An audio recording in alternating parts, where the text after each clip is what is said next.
Good afternoon, everybody. Welcome to Monday, cloudy fall afternoon of Chem 170 with your host, me, Dr. White. And I've got a show and tell for you. Remember that in grade school when you had show and tell? By the way, teachers were scared of me when show and tell happened because I'd bring in things they would have no understanding of, either chemical or electronic. What the heck is he talking about? I love that. But anyways, let's get going. First of all, let me remind you, this Wednesday, I will go through the carboxylic acid and ester problem set. We finished that chapter. Also, let me ask you, anybody pick up a bottle of vinegar and think it's got acetic acid in it, a carboxylic acid? Did you happen to pick up a bottle of, I don't know, ketchup, mustard, relish, and look at the label, and even pickles, and it says contains vinegar, and vinegar has acetic acid, so those products have acetic acid, a carboxylic acid. Or did you happen to look at the bottle of nail polish remover? I like my fancy special effects here. But anyways, it's obnoxious Monday, humor day. But anyways, did you look at the bottle and see it has ethyl acetate? And that is an ester. Remember, organic chemistry is all around you. I stole that from SpongeBob. And it won't hurt you to think about it outside of my lecture. All right, I got to open up some stuff. I was running late today. So hang in there while I open a few things up.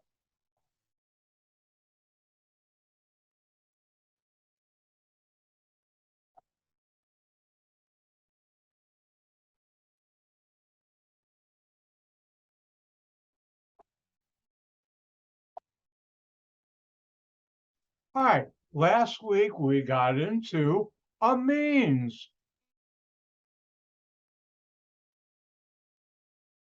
Remember, amines are molecules that, well, I don't have it here, but that have ammonia where you substitute a primary hydrogen. Here's ammonia.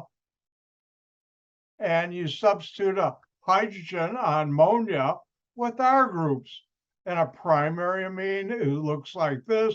And I'll never ask on a test what's a primary, secondary, tertiary amine, but I'll use those terminology in class. A secondary amine has two R groups on nitrogen. Remember, nitrogen can have 3 bonds or 4. In amines, it's 3. So that's why there are 2 hydrogens here, 1 here. And if I have a tertiary amine, there's no hydrogens. Now, there's a non-bonding pair of electrons right there on nitrogen in amines and ammonia too. But it turns out sometimes those can bond.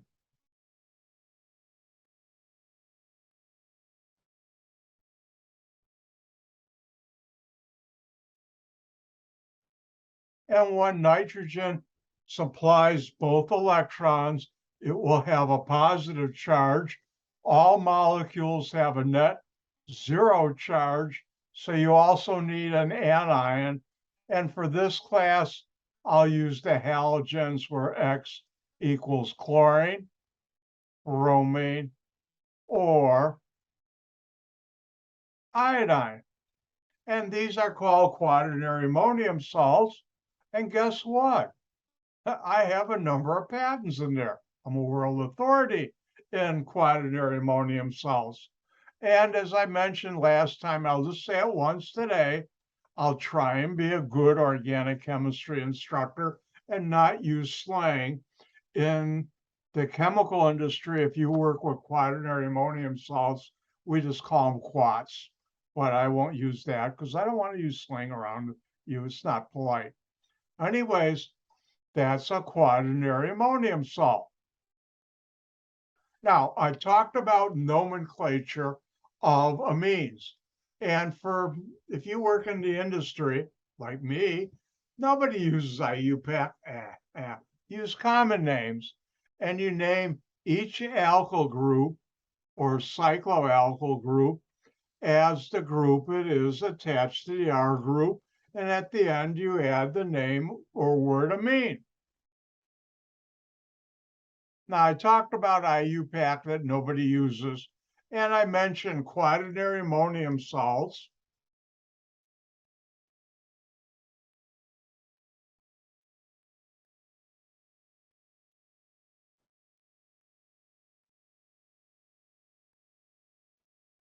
You name each R group. This is the common name, not the IUPAC.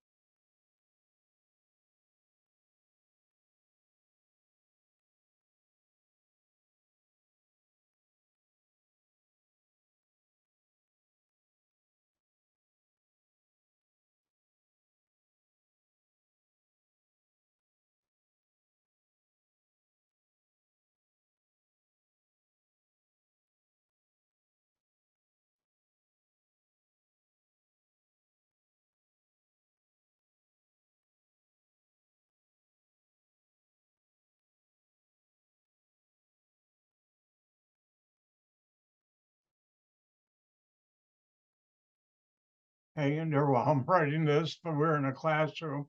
You'd be watching me write this on a whiteboard.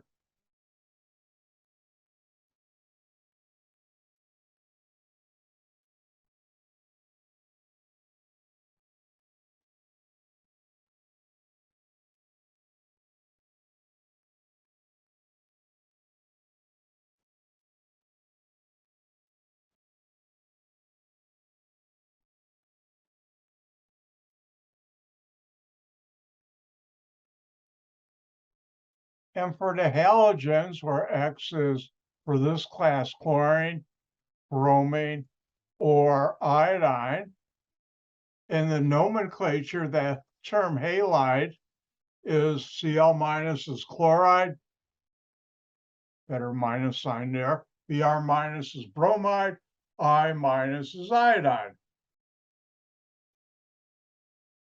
And quaternary ammonium salts are widely used in various things. As I mentioned, a very special one near and dear to my heart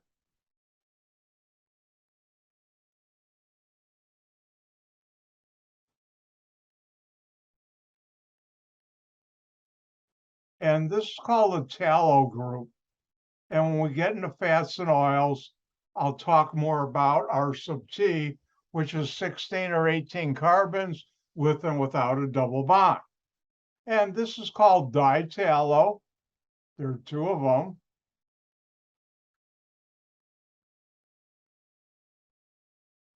Dimethyl, because there are two methyl groups on that nitrogen. And since it's a quaternary ammonium salt, ammonium,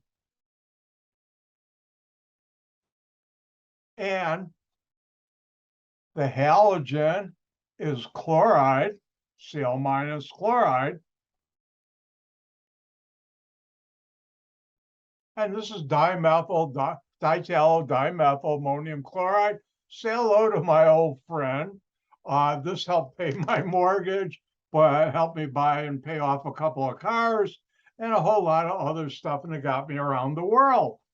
I worked for a company that made this molecule.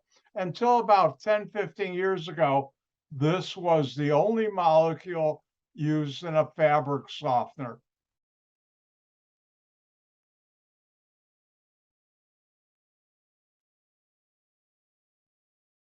And whether you bought Downy or Snuggle, Downy comes from Procter & Gamble, P&G. Snuggle comes from Unilever, also known as Lever Brothers.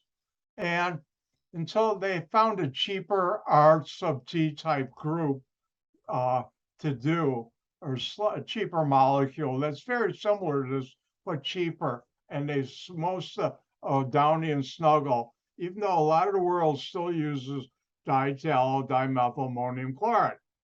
Now, do I have time? I do. Now, at the time, I was section head of process and product development for Axo Nobel, then it was called Axo Chemie, for North America. And my job was, if a customer had a problem, my research group and I had to solve it. And here's a quick story, not maybe that quick, but one day I get a call from the vice president of marketing and sales and says, we got a problem. I said, what's wrong? He said, well, Procter & Gamble switched their formulation for Downy. And that was a major, huge, we're talking millions of dollars in profit customer for that one molecule. And we had a competitor who made it also. And Procter & Gamble being a smart company, you don't buy one chemical from one company exclusively because if they have problems. You should also have their competitor approved to be used. Well, they switched their formulation, used a different perfume in Downy, and we got back through the salesman who goes to Procter & Gamble that our quaternary ammonium salt now makes Downy stink. And you got to fix it or we won't buy it from you. Well, that's millions of dollars I'm talking like $100 million on the line. Oh, wait, we haven't changed anything. I told, well, they say it stinks. So I set up a odor panel and I started getting calls from the CEO of Axo. When I got in the morning, at lunch, and before I left, he would call me, did you solve it yet?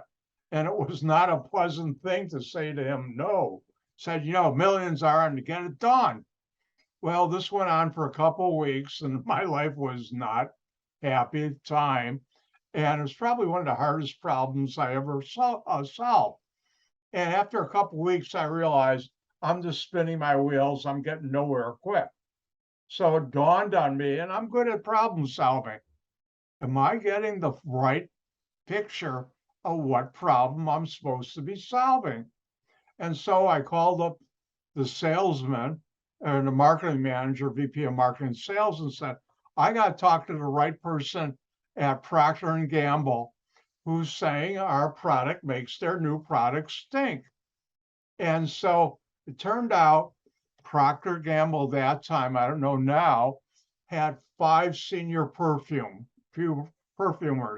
And these guys were treated like royalty or gods because their job for their area of responsibility of the company was to make sure whatever products they were responsible for, what it smelled like yesterday, it will smell like today, and it will smell that way tomorrow.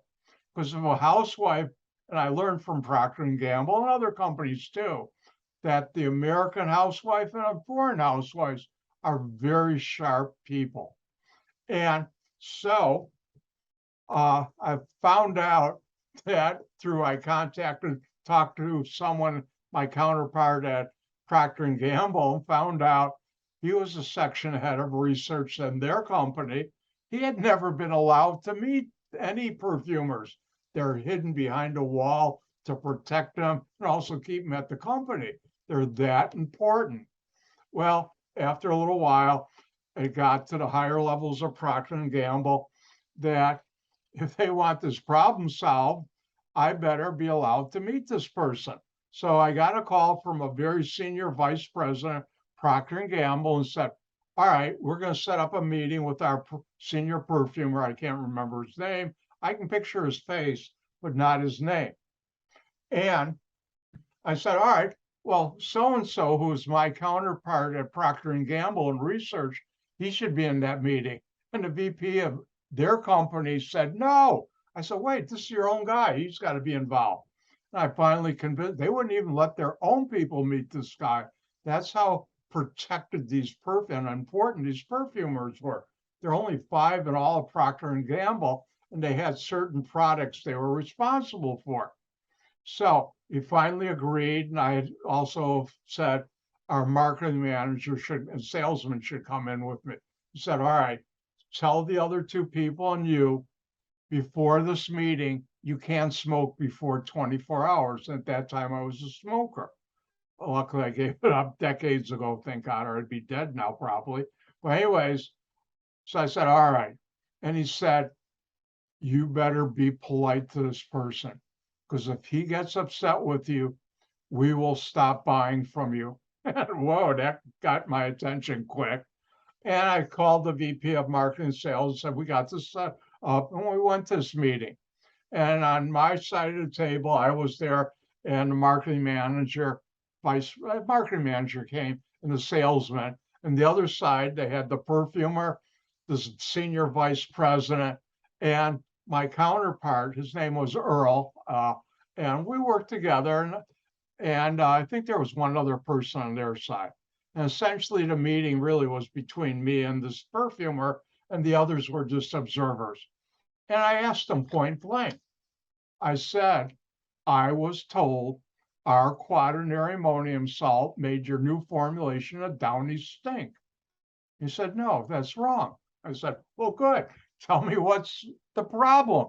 And he said, your product makes the intensity of the perfume, that's how sensitive his nose was, lower than your competition. We can't have that, because when they formulated it, unfortunately, our problem, they used our competition's quaternary ammonium salt in the new formulation instead of ours. If they had done the other way around, our competitor would be in that room or trying to solve the problem. So I said, all right, now I know what the problem I should be looking for. And he also warned me, if you set up a panel, odor panel, make sure you don't have any women who are pregnant or are going, it's that time of the month, because that throws their nose off. Well, thank you. And this is serious business. And we were talking, and I was learning some more about from the problem. And he made it, which was sort of a joke, but nobody laughed because it was true. Said, yesterday, after we got into good rapport, and I know how should I say, establish rapport with someone I'm talking to, he confided, everybody was at the table, but he said, yesterday I saw something so strong with my nose, even though I went like this, it blew out my nose. I couldn't smell anything that good the rest of the day. I should have gone home. Nobody laughed. He was being serious too. So I went back. We did some, now I knew what to look for. There was some impurity that was different from our competitors. We found it out. I can't tell you, it's a trade secret. I've been sworn to secrecy. It's called the non-disclosure agreement. But we found it out. What was the impurity? We lowered it to 0. And at this point, they allowed me to talk to him on the phone, literally. Can I talk to this guy? And it took him a day or two to finally say, all right, we'll give him your phone number, but be nice to him. And I was. And I said, all right, we got this new sample. We found the impurity. Check it. And he calls me back. Nope, not right. Now the intensity, and what are you talking about? His nose. There's no machine. There are machines that can isolate odors, but not like your nose. And he said, but now the intensity of perfume is too strong. So what I did, and you can do this in chemical industry, don't tell anybody, but we got to sample our competitor's quaternary ammonium salt, not from Procter & Gamble, but from someone else. We analyzed it, saw what the impurity was, the level. We're talking only about parts per billion. And we made ours, and because I knew the chemistry, how to adjust what because I'd gotten it to 0. And we got it to that level, and I got a call back. It's fine. The CEO thanked me and stopped calling me. And that's probably one of the hardest problems I ever had to solve. That's real life. All right. Now, something I didn't mention that I should have when I did this, and that is this molecule. Let me just do one thing real quick. All right.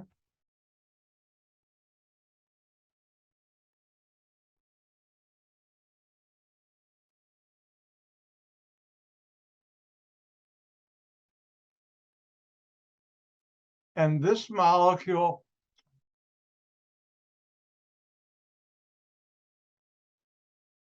hold on, no, I spelled it wrong.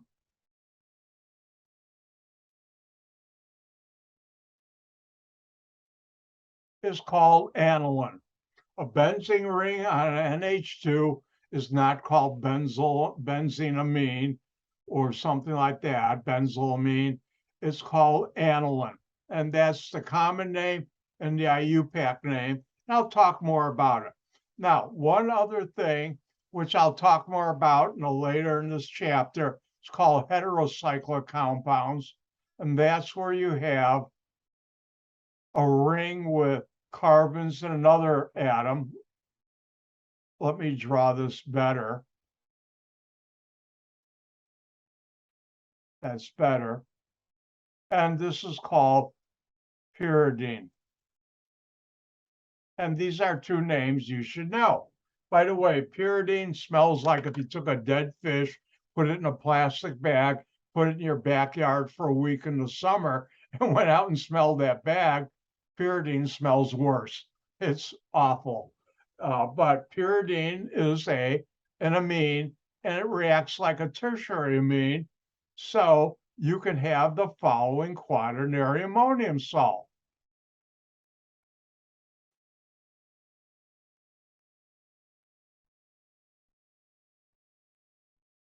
This nitrogen, you count the bonds, 1, 2, 3, 4. The double bond counts as 2. And time for show and tell. Ooh, 2 good stories from Dr. White. Now, many years ago, unfortunately, by the way, my family and I inherited it. My sisters got it. My mother had it. My father had it. Has bad dental problems. It's just anyways, years ago I had a really good dentist, and I had gum problems at one point, and he had prescribed this mouthwash in a bottle about this big, prescription, and it was about $60 a bottle a month. And he had heart problems and had to close his practice. I was in between a dentist, and the prescription ran out. And all of a sudden, my gums started hurting. So I figured, all right, I'm an organic chemist. What's in the mouthwash? And I was able to look at that, and I said, oh, that's this antimicrobial compound. So I went to my local big box store. In this case, happened to be Walmart. I try and stay out of Walmart. It's a dangerous place for me to walk through. Same thing with Costco, but I do. I only go there a couple times a year. It's dangerous. But anyways, I go there. They've got a whole wall of mouthwash, and there are 2 main brands. One is Listerine, the other is Scope. So I buy the Walmart equivalent, it's cheaper, of Listerine. Took it home, didn't do anything for my gums. Well, like this, ooh, that hurts. So I went back to Walmart and said, well, what's the difference? Because I hadn't really looked at the labels. And I looked at Listerine, I looked at Scope. And being an organic chemist and someone who knows how to read labels, I saw Listerine had these various alcohols that had some antimicrobial activity. And then I looked at the Scope bottle, and it had pyridine acetyl chloride, a quaternary ammonium salt. So I bought that. Actually, I bought the Walmart brand and started using it, and I still do. Notice my gums don't hurt, or I'd be screaming right now. And show and tell. Here's the Walmart equivalent. It's half the price of Scope, which is a good thing. And if you look on the bottle, can you see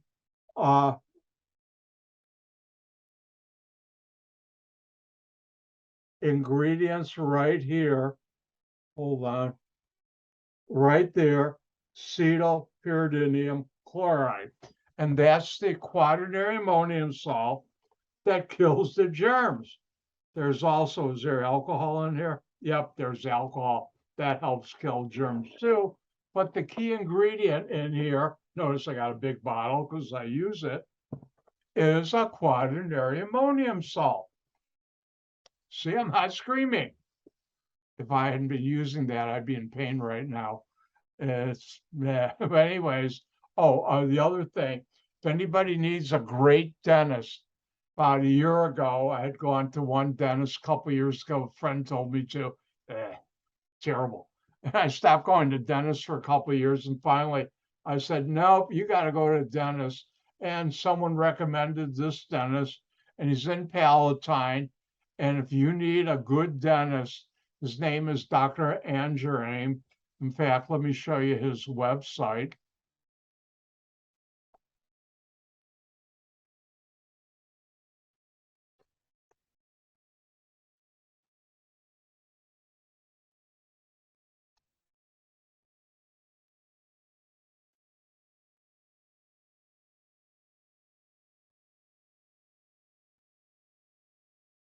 Nope, that's not his. Let's find it.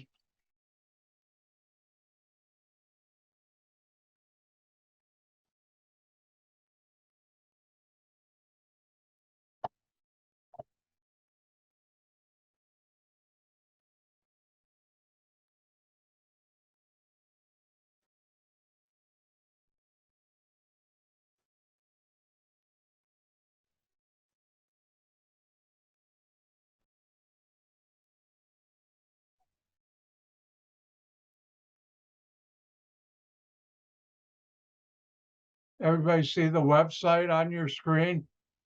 And our team, and I go to Dr. Thomas, or Tom, I call him, Angerim, and he's fantastic. His father and grandfather started the practice, and this guy is good. I've had a lot of work, unfortunately, that I needed in the last year.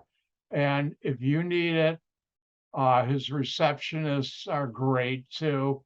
Everybody in his whole practice are really, really good. But Dr. Thomas Angerim, his father, Robert Angerim, has retired. I haven't used Dr. Michael Cosmos because I went to him first, Thomas, and he's really good. So if you know anybody who needs a great dentist, his prices are reasonable, his service is outstanding. If you read his bio, where it says, you can read it right here, you'll find out why he's a great dentist. But again, you need a great dentist, this is the guy you should go to. I've been going to him over a year now. He's had to do some serious work in my mouth, which needed it.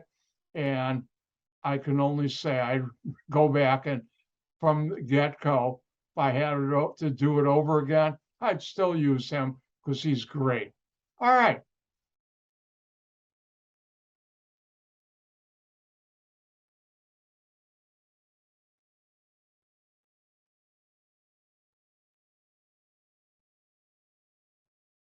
I talked about physical properties, click, this won't be on the test.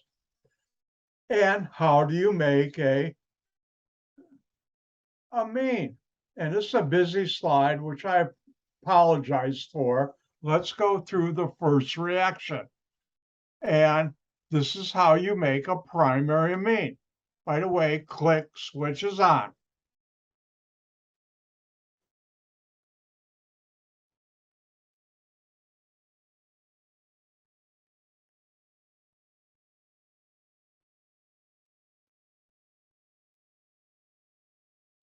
If you take a primary amine, if you take ammonia plus an alkyl halide, X is chlorine, you know this already, bromine, or iodine.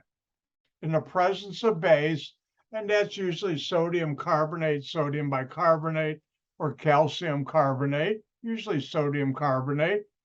The non-bonding electrons attack the carbon with the halogen.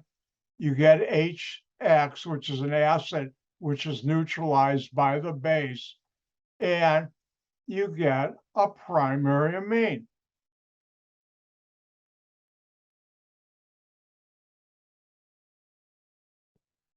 And the carbon with the halogen will be the carbon this nitrogen is bonded to.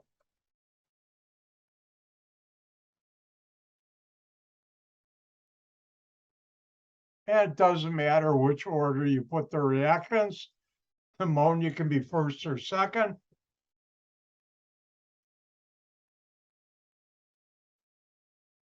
And in the presence of base, the question is, what's the organic product or products? The inorganic stuff,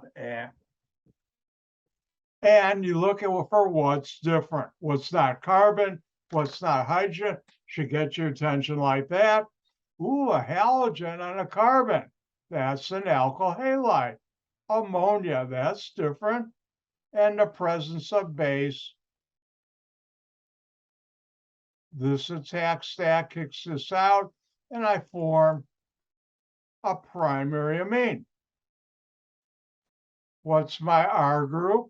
Isopropyl. What carbon has the halogen? The middle one. Do you break carbon-carbon single bonds? No. And that middle one will now have NH2. And this is a primary amine. And you know the NH2 counts as one bond to carbon. There's always 4 bonds to carbon. And I make isopropylamine.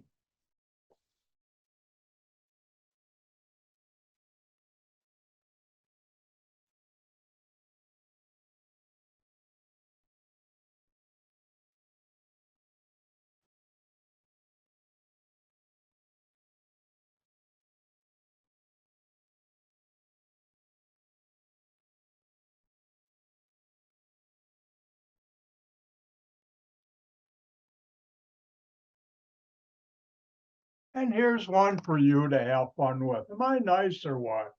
I share the fun. You don't have to answer that. But anyways, what would be the organic product or products for the following reaction?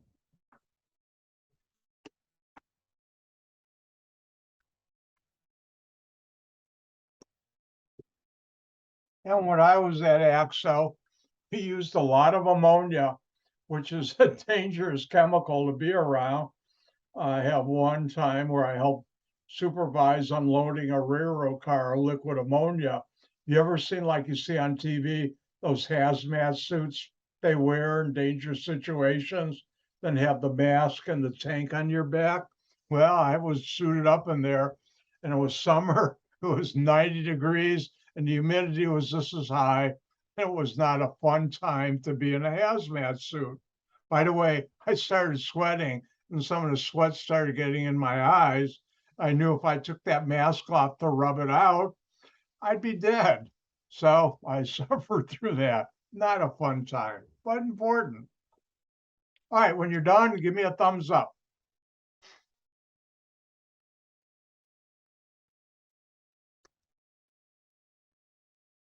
Thank you, Andrew.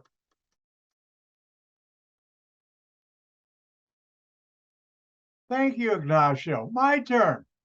All right, look at this molecule, look for what's different. What's not carbon, what's not hydrogen, to get your attention like that. And I see a chlorine and a carbon. This is an alkyl halide. Ooh, this is different. Nitrogen with hydrogen, ammonia. And the presence of base. This attacks the carbon. Notice organic chemists are violent, attacks the carbon.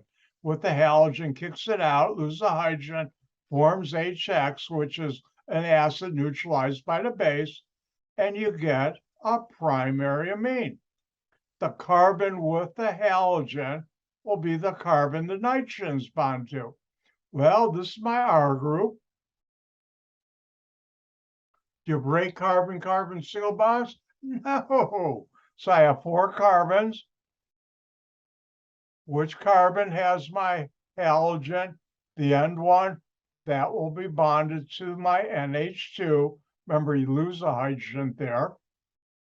because in amines, there are 3 bonds to nitrogen. Notice there are 3. I got to be careful because I'm so used to doing this for carbon. 4 bonds to carbon. And that's the molecule you get. N-butylamine. Oh, this was fun. On test number 3, like test 2, I'll have some synthesis problems.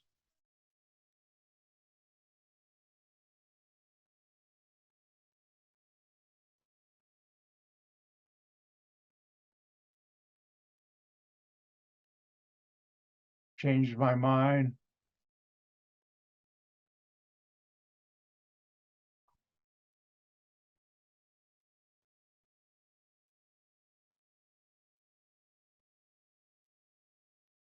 And these are the most fun part of organic chemistry, but I'm biased because I'm a synthetic organic chemist.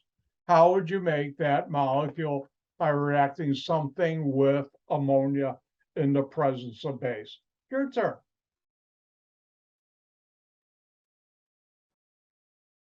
Boy, you guys lucked out. You got 2 great Dr. White stories, which are true. Well, I sure didn't like getting those calls from the president 3 times a day.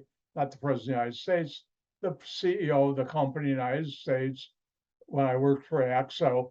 Did you solve it yet? No, I didn't like saying that to him. Either did he. And by the way, when I did solve it, the next day I made a special trip to a donut shop and got a lot of donuts for all my research group to celebrate. We solved it.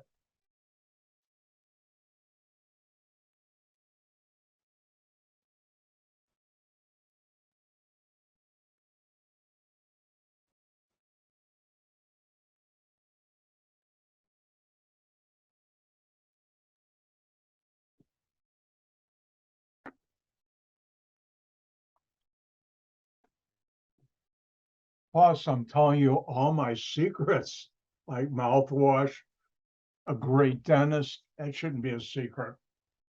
Dr. Angerine, Thomas Angerine, is a great dentist. And the good thing is he's much younger than I am, so I don't have to worry about him getting sick and dying on me, which unfortunately happened to that one dentist years ago. He was a great dentist too. All right, I see some thumbs, so I better get to work. All right, how do you do this? You look at the product and say what's different, what's not carbon, what's not hydrogen, to get your attention like that. Ooh, a nitrogen on a carbon, and it's a primary amine. What do I react with ammonia and H3 in the presence of base? And that's an alkyl halide. Now here, what's my R group?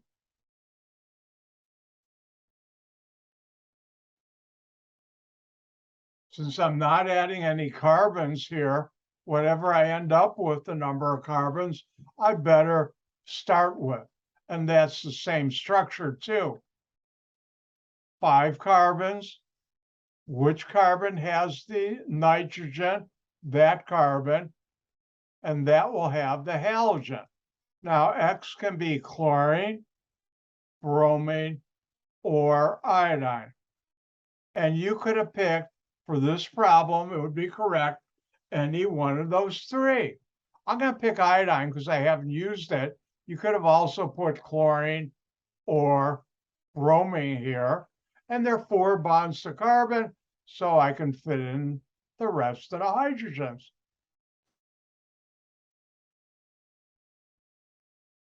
And that's how you do it. Remember a long time ago how it seems so hard to remember there are 4 bonds to carbon?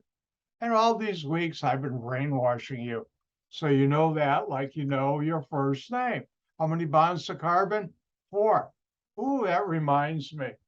And I've been doing this for many years, 4 bonds to carbon. And I remember a couple of years ago, I ran to a student of Chem 170 outside of ECC. And hi, how you doing? We were talking. I said, This is a couple of years after that student had been in my Chem 170 class. I said, do you mind me asking, do you remember how many bonds of carbon? And without even thinking, the student went like this, 4. Remember, you used to always do that. And I do that in a classroom too. All right, this is how you make, oh, let's do one more.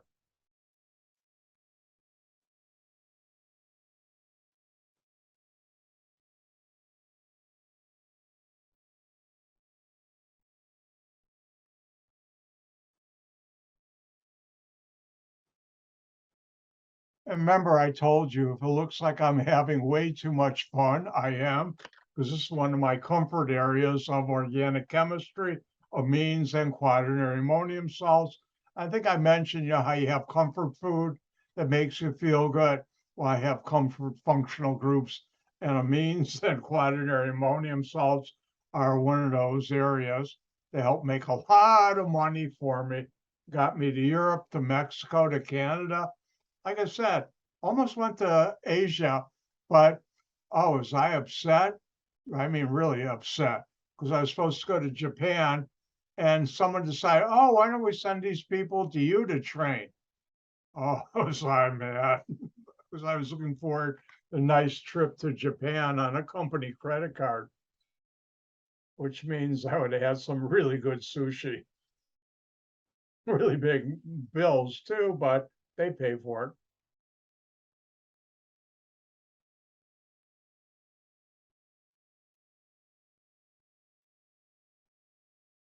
All right, I see one thumb, and I'll wait for everybody's thumb. Luckily, I don't have someone named Tom. I say Tom's thumb, Tom thumb. Never mind. Oh, it's evolving into the obnoxious humor Monday. Look out. All right, my turn. Look at this molecule. What's different? What's not carbon? What's not hydrogen? A halogen and a carbon, alkyl halide, where X can be chlorine.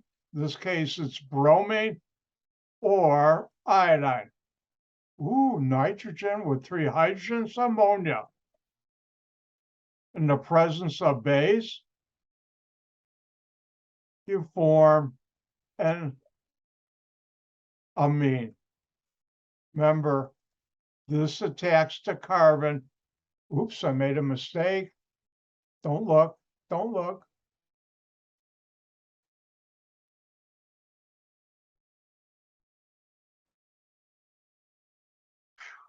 Glad I caught it. But anyways, this is bonds to the nitrogen, bonds to the carbon. The halogen is on. This one, my R group, is the ring with the 2 methyls. They break carbon-carbon single bonds? No. So I'm going to have my ring with the 2 methyls. Think about it. 6 months ago, would you know what I just said? Now you do. See how much you're learning? And this carbon right here had the halogen, will now have my NH2 group. And that's how you make a primary amine.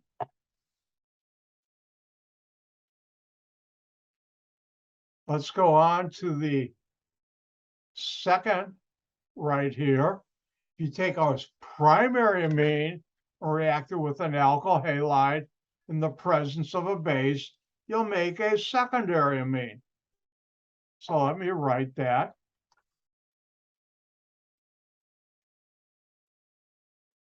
If you take a primary amine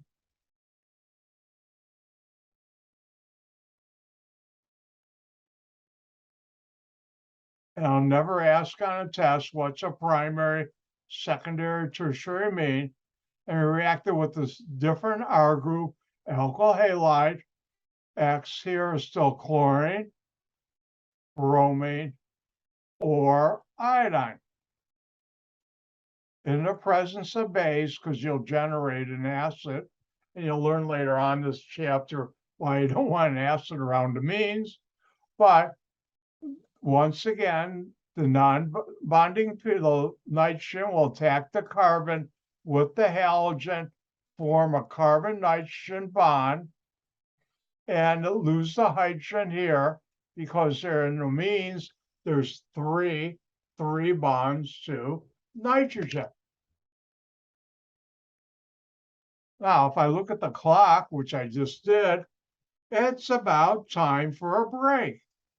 So I'm going to give you an extra 30 seconds, and we'll come back at 1:55, about 5 minutes and 30 seconds from now. I'll see you in about 5 minutes. I'm going to get up and stretch.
Time to get going. Sorry I was late. I checked my mail, got exciting things like my electric bill and the holiday flyer from Costco and a few other garbage. Well, Costco is garbage, but anyways, let's get back to where we were.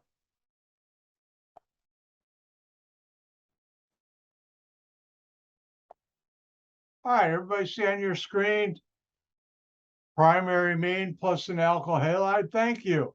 Well, let's try this out.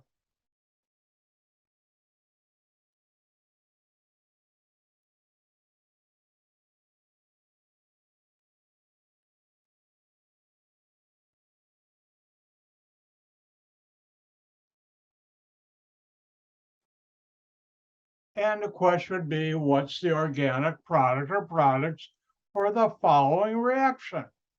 And if we look at this, we say, what's different? What's not carbon? What's not hydrogen? Oh, I got to do it again. Get your attention like that. Yeah, I did it again. I love this whistle. This company that makes this has been a lot of business long ago. It's from West Germany, and you can't get these quality anywhere. I've looked. I have 4 of them. They do not leave my house. They're that valuable to me. Oh, I shouldn't have told you that. Oops. But anyways, how do we do this? How do we figure out what's the organic product or products? 3 points each. You look for what's different. Nitrogen. I have carbon, carbon, nitrogen, NH2. That's a primary amine. Carbon, carbon, halogen. That's an alkyl halide. And it's different, so I use R prime. Remember, R and R prime are like in math, X and Y.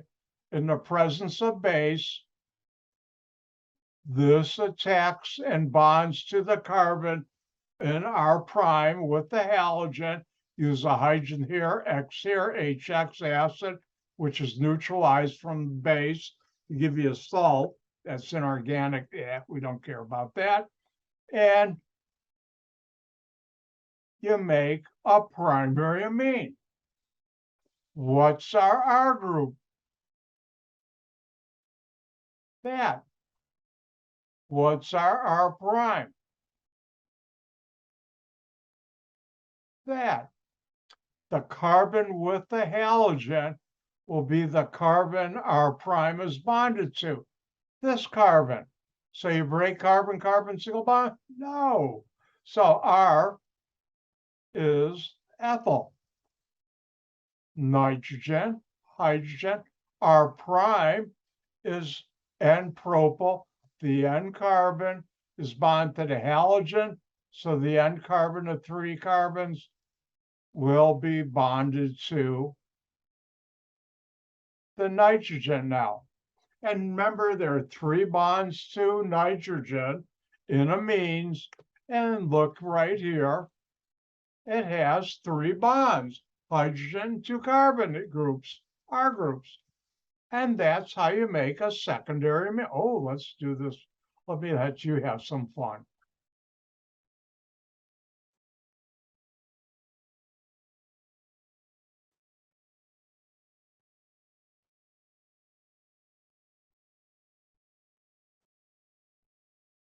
Ooh, this looks like it's going to be a lot of fun. Have you noticed if I say the word fun enough, you'll believe it? See how dangerous I am?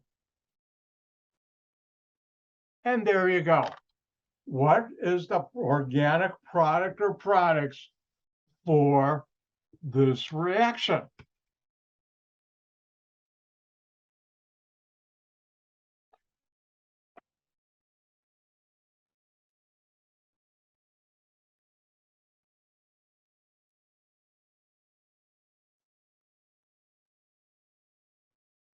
And while you're doing that, I can go sneak a peek at something called the syllabus.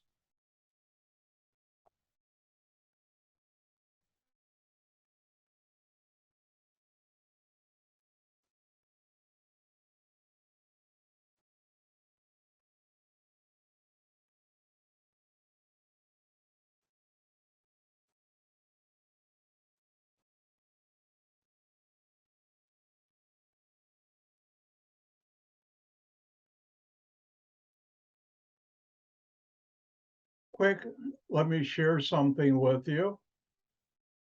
Everybody see the syllabus on your screen and tentative outline, course outline?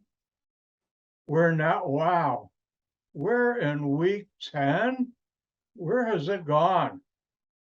I think we're in week 10 or 11. I've lost count. Anyways, 24th, we're doing amines, so we're right on schedule. Yay!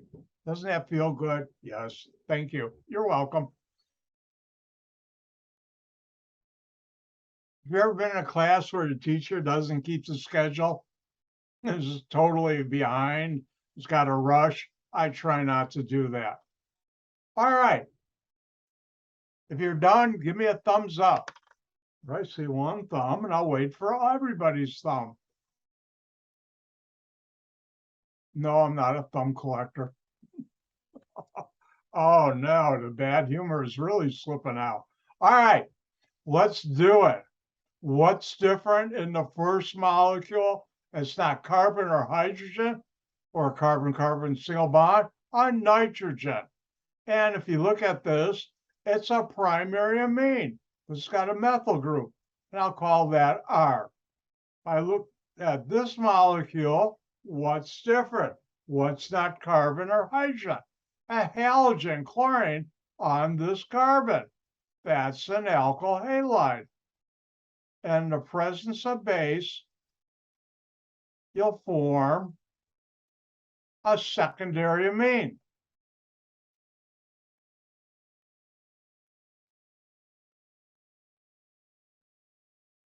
See, it must be true. It's written on the screen. That is a secondary amine. Oh, that was bad. Sorry. And up here, this T-butyl group I'll call R prime.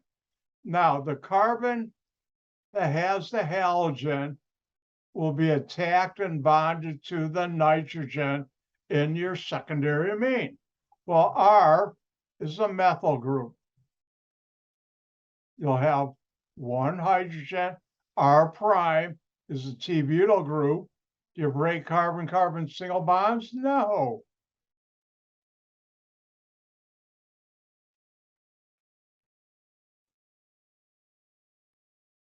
And there you go. Oh, let's do this again. First of all, everybody check their answer to see if they got it right.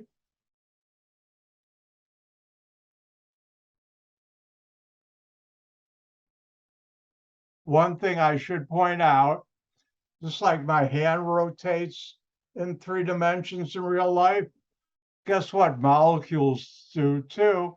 And if you wanted to draw it this way,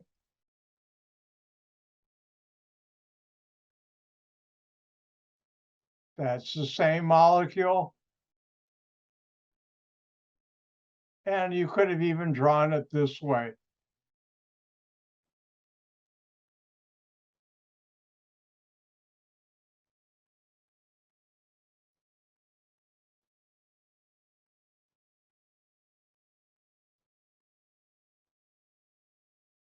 There's a methyl group, a T-butyl group on nitrogen, and a hydrogen. Doesn't matter which side those are on. Those are all equivalent. And that's the interesting thing about nitrogen compounds.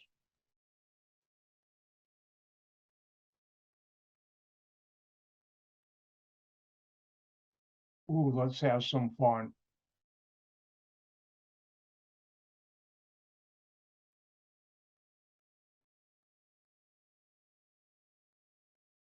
All right, your turn. Now, I'm going to help you out. Notice what I have right here? I have a benzene ring. And a benzene ring under these conditions will not react with an alkyl halide. You need aluminum tribromide, which we don't have in there to make that happen. So that will not react with a benzene ring, but something on the benzene ring you should take a look at. And it's your turn. What would be the organic product or products for the following reaction?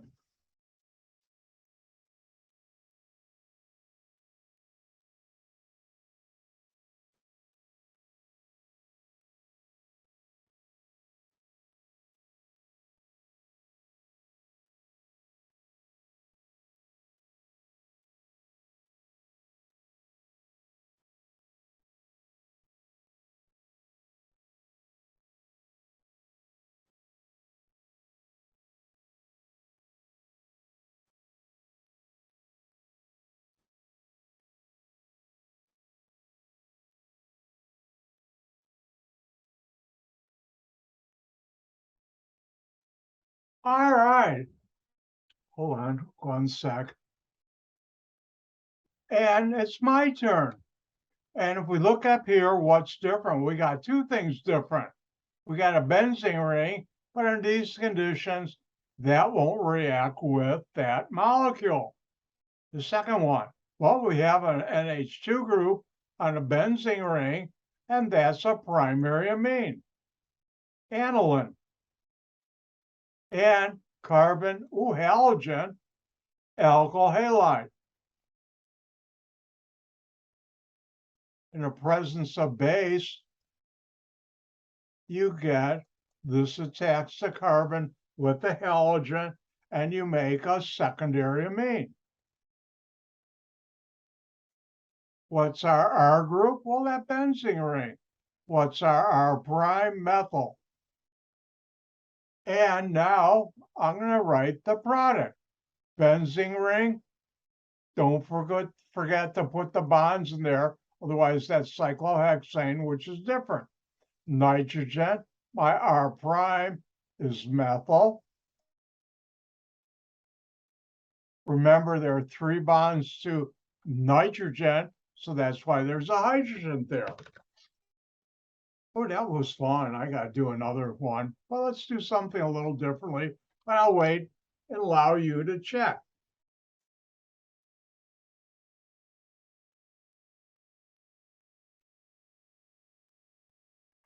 Everybody finished checking?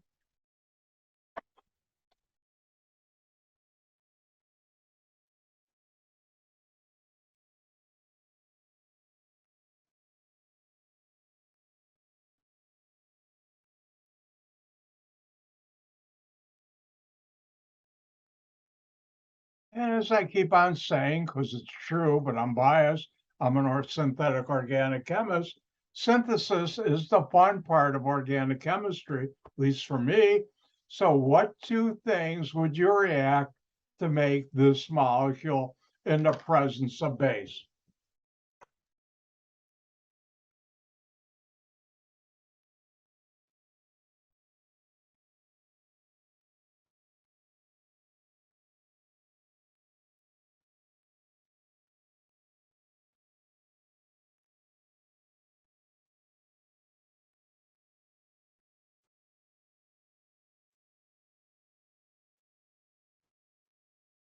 And don't forget, the lab we did last week is due on Wednesday. And I haven't done it yet, but sometime today or tomorrow morning or afternoon, I'll post the next lab on D2L. Ooh. I'll wait until everybody's done.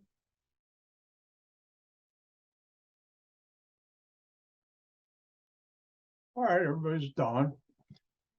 I forgot to talk about important coming attraction. Later in this chapter, I'm not sure if we'll get to it today, probably not, maybe Wednesday or next Monday, I'll talk about, I hate to admit this, one of the dumber things I've done in my life and how organic chemistry and my knowledge of organic chemistry stopped it from being a lot worse than it could have been. And it involves a nitrogen compound. All right, now I got you. What's he going to talk about? It's called a cliffhanger. You'll be back. All right, let's do this. How do we do this? We look at the product and say what's different, what's not carbon, what's not hydrogen. Should get your attention like that. And if we look at, a nitrogen, and it's got 2 alkyl groups on it. It's a secondary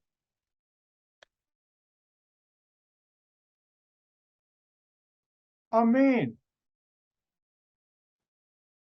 And how do we make a secondary amine? With a primary amine plus an alkyl halide. So I can say this is R and this is R prime. And if I do that, R is methyl. So I'd start with methylamine and react it with ethyl. Remember, X can be chlorine, bromine, or iodine. And you could pick any one of these three. I don't know, I haven't used bromine in a while. You could have just easily put here chlorine or iodine. And that would surely make, in the presence of base, what I'm trying to make. However, I can say this is R prime and this is R. And if I did that, I would start with this molecule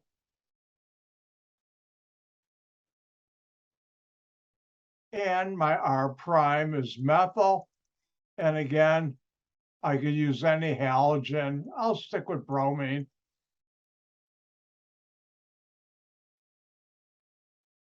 And in the presence of base, guess what? I would make that.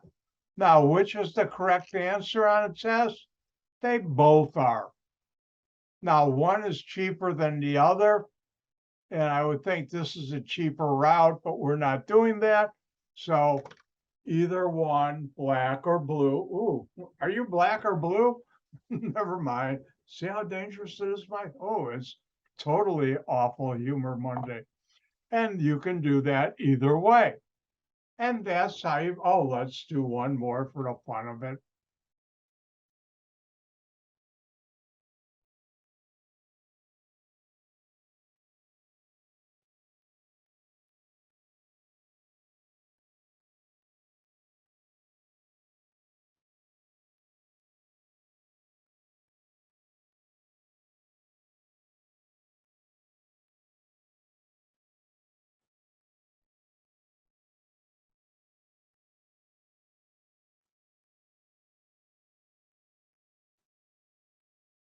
And there's one more for you to have fun with. Don't tell anybody I'm being so nice, sharing the fun. Shh.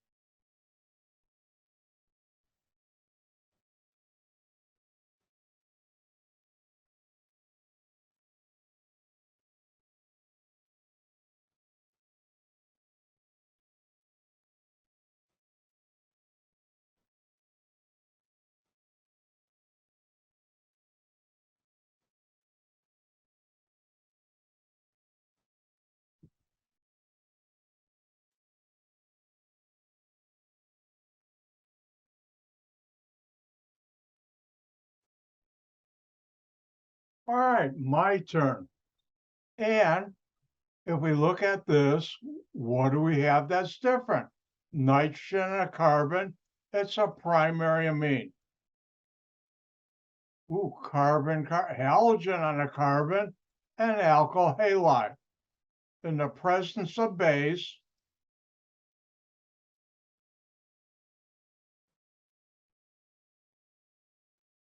the amine attacks the alkyl halide to form a secondary amine. And what's our R group? Isopropyl. What's our R prime? Isopropyl. Therefore, here's our R group. Remember, the carbon with the halogen is the carbon the nitrogen is bonded to in R prime. And that's this carbon.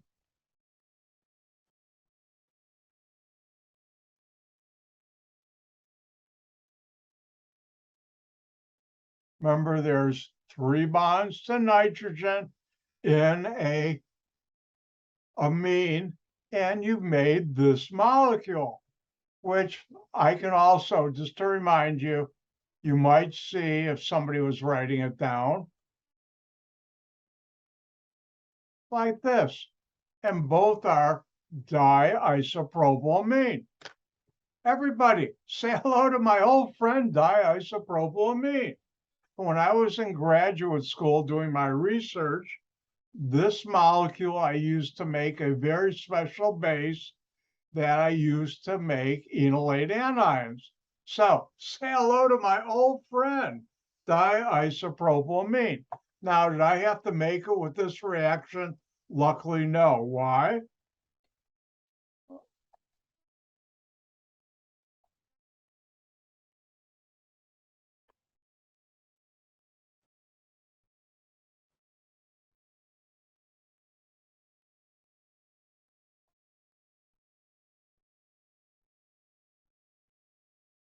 I think I might have mentioned this, but one of the best companies for many, many decades. Why is the internet so slow today? Don't know. Wow, it is slow, or their website is slow. All right, I'll accept all cookies. All right, everybody see Sigma Aldrich, which is also called milliprolol Sigma on your screen?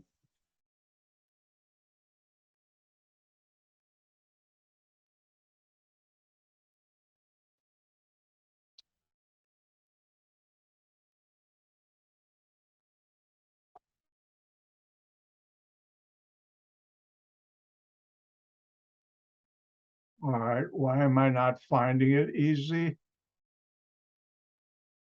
All right, let's go back. Well, anyways, for whatever reason, I'm not finding it easy. Let me try something.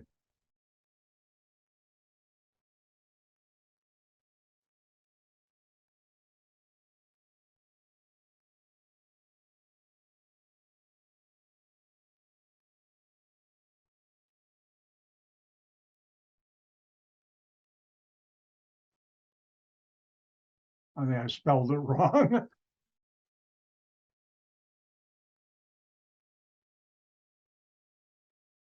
All right, do you see that on your screen now?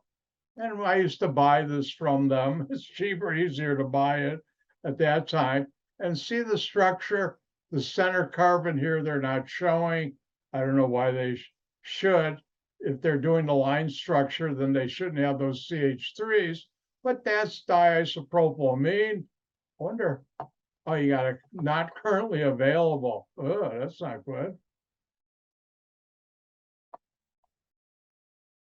Let's see if they have the 95% available.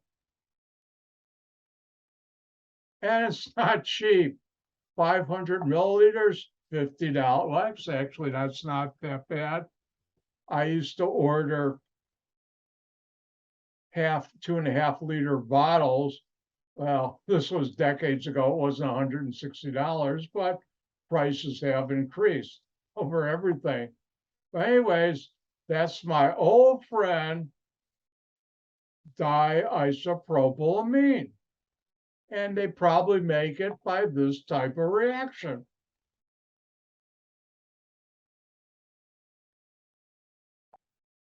All right, let's continue on this super busy slide. Let's go to the last one on the slide. And if you take a secondary amine and react it with an alkyl halide, you'll make a tertiary amine. And I'll rewrite this on the whiteboard.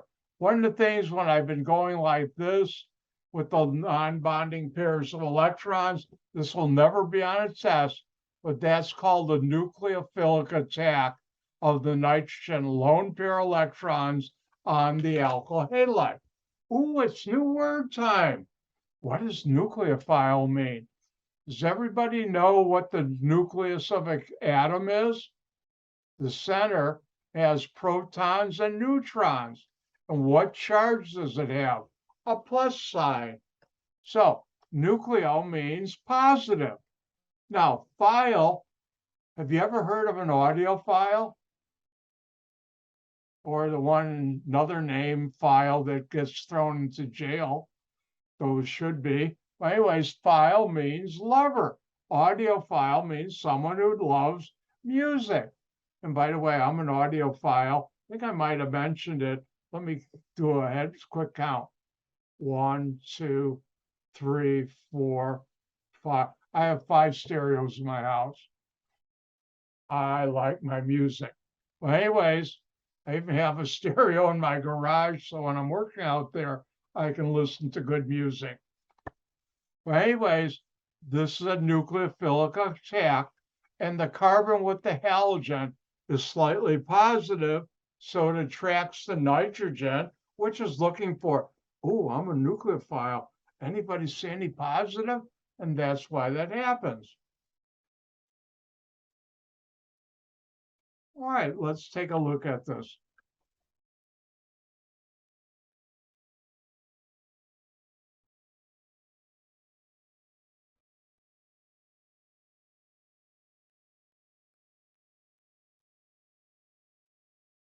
You have a secondary amine, 2 R groups on there. They can be the same or different, R and R prime. The non-bonding electrons attacks the carbon with the halogen, kicks out HX. That's why you need the base to neutralize that acid. And you get a tertiary amine. It doesn't matter which side has R prime, R double prime. Because one side has R, one side of the nitrogen has R prime, and the other R double prime.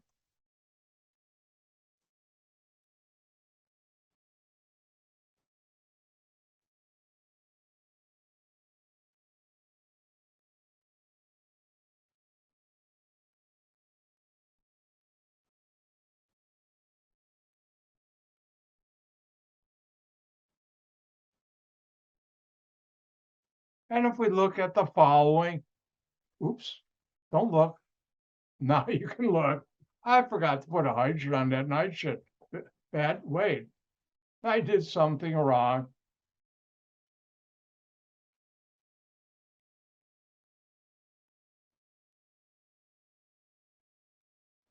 I've got nitrogen on the brain. Look out. All right, now it's right. Sorry about that. Once in a while, even Dr. White makes mistakes. Remember, I warned you about that the first day because I don't walk on water unless it's frozen. Even then, I stay off it.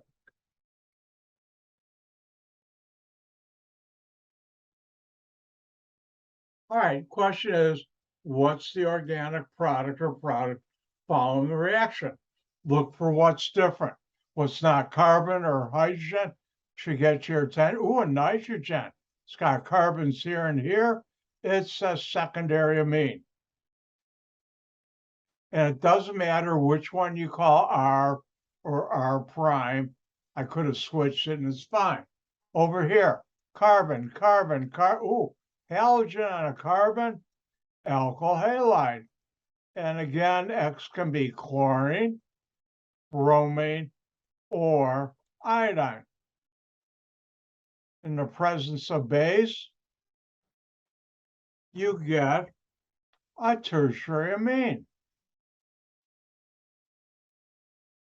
And remember the carbon in R prime with the halogen, or double prime, sorry, will be the carbon in R double prime attached to the nitrogen. And notice on this nitrogen, there's no hydrogens because there's 3 bonds to it already. So if I look up here, I have my methyl group, R prime ethyl, and it doesn't matter which side you put R prime, R double prime.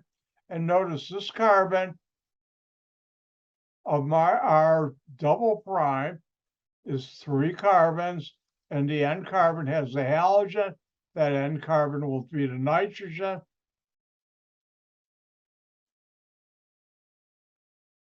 And I've just made, guess what? Methyl, ethyl, and propylamine, or you can change the order.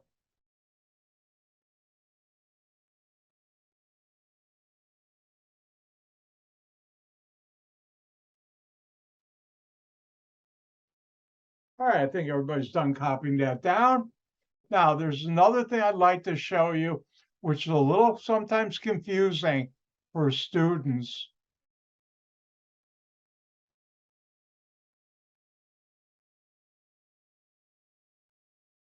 And I'll do this one. And that's this reaction. I'll give you time to copy it down. While you're doing that, I'm gonna have some water. This is thirsty work.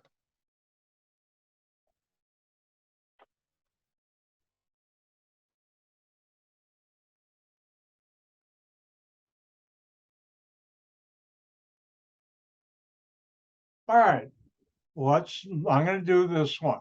Now, if we look here, we say, oh, what's that? Remember, this is another way of writing this molecule.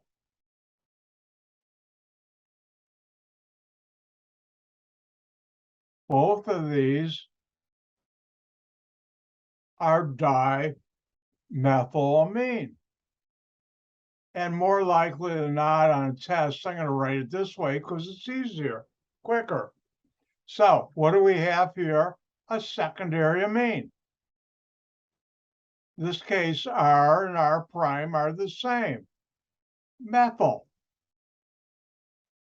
And here I have carbon with a halogen, R double prime.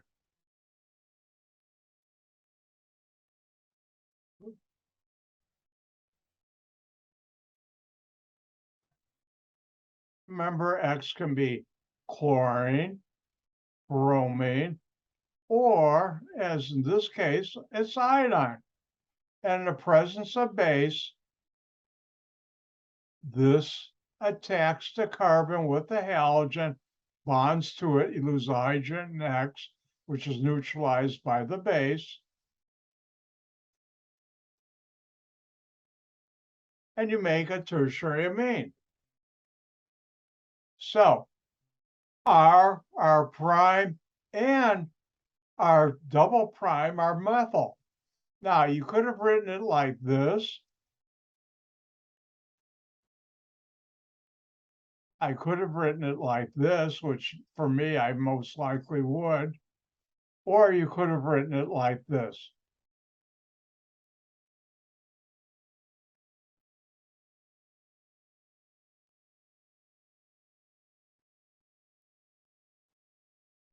And A, B, and C are all the same compound, trimethylamine.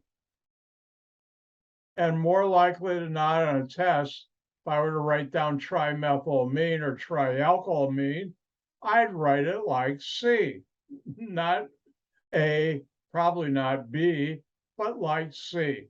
And that's something you have to learn about amines. And you'll see that a lot of times just on the internet elsewhere.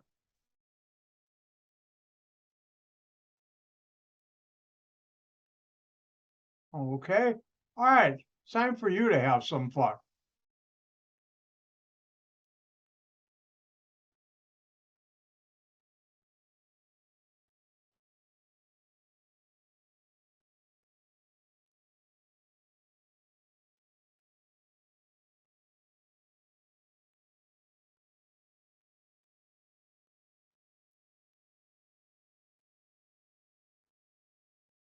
And the question is, what's the organic product or products that are following?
I see one thumbs up. Thank you. We'll wait for everybody to finish.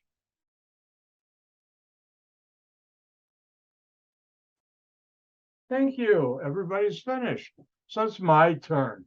And if we come here, what's different? What's not carbon? What's not? Oh, a nitrogen with carbons here and here.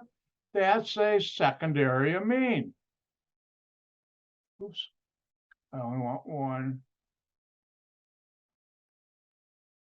Then what's different here? Carbon, carbon. Ooh, carbon with a halogen and alkyl halide. X can be chlorine, or in our case, like now, bromine, or iodine. And the presence of base, what do you get? This attacks the carbon, it has the halogen, and you get a tertiary amine.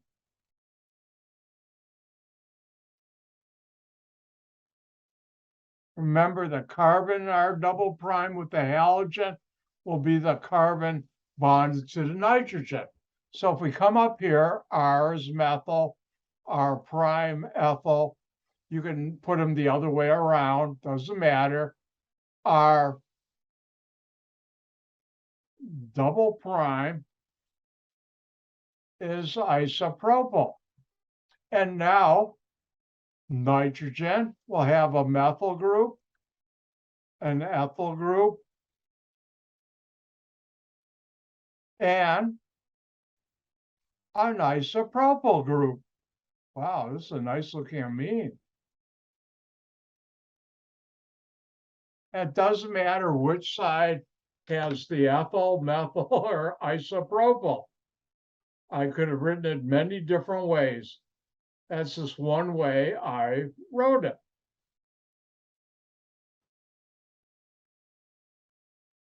And don't forget, you can always see this again on Dr. White's Chem 170 YouTube channel. Have you guys been looking at me on the video? Does it help? Good. Supposed to. Oh, let's do another one of these. Ooh, I got an interesting one for you to try.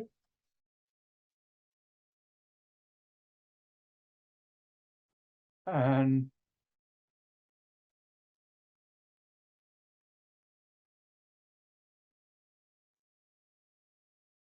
this is a cyclohexane ring, not a benzene ring. Could have been a benzene ring, but it's not. And the question is, give the organic product or products to the following reaction. 3 points each.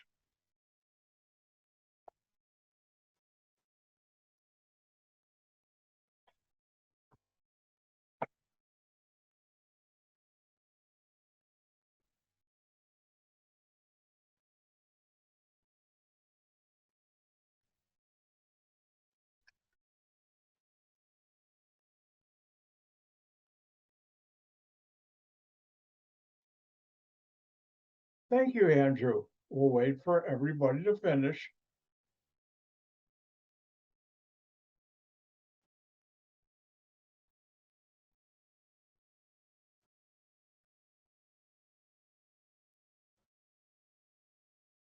Thank you, Ignacio.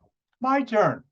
So how do you do this? You look for what's different. What's not carbon or hydrogen? Ooh, nitrogen. And it's got carbons here and a ring, carbons here. It's a secondary amine. And what do I have here? Carbon with a halogen? That's an alkyl halide. Remember, X can be chlorine, which in our case it is, bromine, or iodine. And this attacks the carbon with the halogen in the presence of base. You lose HX, which is neutralized by the base.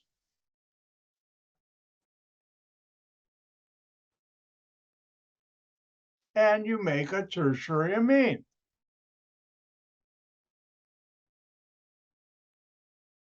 So if I look at this, I can call one of these groups on the nitrogen R and the other R prime. Doesn't matter which you call. And this is our double prime. So one way of writing that, I have on there my R methyl, my R prime cyclohexyl, and my other one methyl. And I could have also written it this way.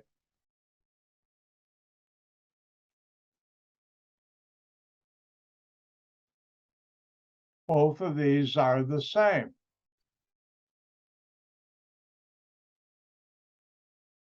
See, it even says it on the screen. Ooh, sorry about that.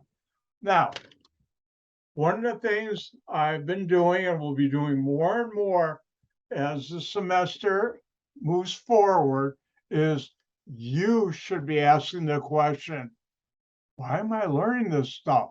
Well, the obvious answer is someone said you had to take organic chemistry and you wanted to take that because you want to get into a program or a school. Why learn this stuff? Well, let's just look back at what we did. Oop, that's not the right place to look.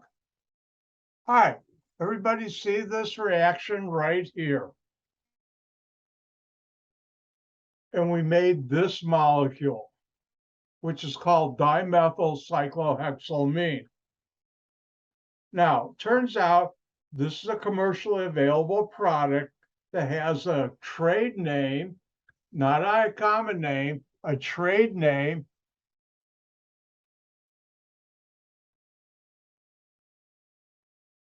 Polycat 8. And now, this won't be on a test, but it's why you're learning this stuff. And if you count the carbons on either one of these, 6 in a ring, 1 here, 6 plus 1 plus 1, that's 8. And that's where they got the 8. What about this polycat? Well, that's short for polymerization catalyst. This molecule, polycat 8, and I forgot the name of the company now, but when I used it, Air Products sold it. And this is a catalyst to make urethane foam. And I'll teach you more when we get into polymers about urethane foam. Yes, I have patents in this area. I know it quite well. And if you're sitting on a chair right now with a cushion, or next time you get in a car and you sit on the car seat, is it a piece of wood or metal? No, it's got a nice cushion on there that's soft. Now I have a Ford Explorer, so I got nice bucket seats in the front and they're nice and comfy. And the foam that's used to make those seats comfortable is made using this catalyst, Polycat 8. Now, if you look at your refrigerator, the walls on new refrigerators are small. If you go back and look at a refrigerator from the 1950s and early 60s, the walls are this thick. They're much wider. Why? Because back in the 50s and earlier, the only insulation between the cold box in the center and the outside of the refrigerator was glass wall. You know, like the Pink Panther stuff that you use in your building insulation.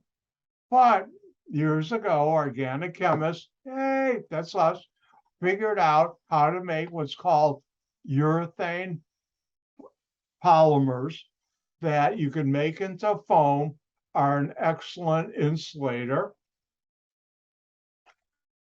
which is called a rigid polyurethane foam, and it's made using this molecule as a catalyst.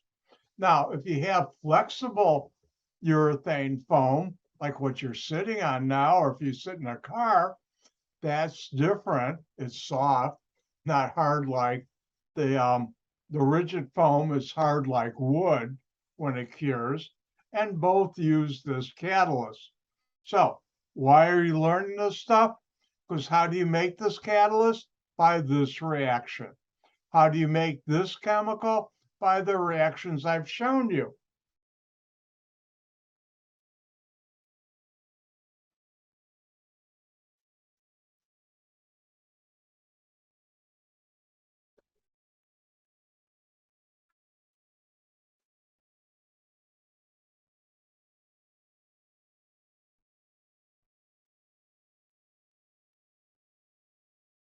Oops.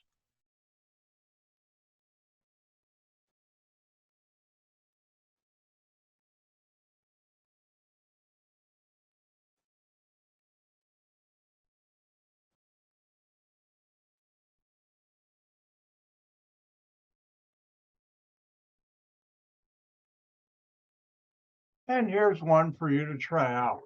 What two chemicals would I react to make that molecule? Your turn.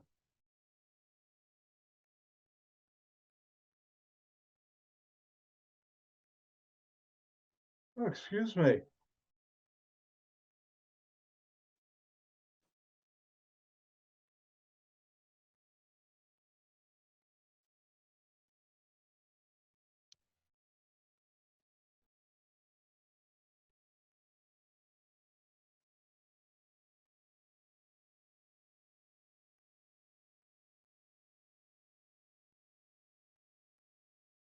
Thank you, Andrew. We'll give everybody time to finish.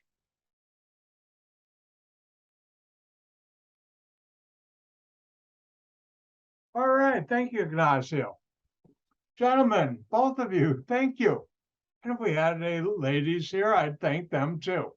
All right. What's different in the product? A nitrogen to not one, not two, but three alkyl groups. And this is a tertiary amine where all three are our prime and our double prime are N-propyl.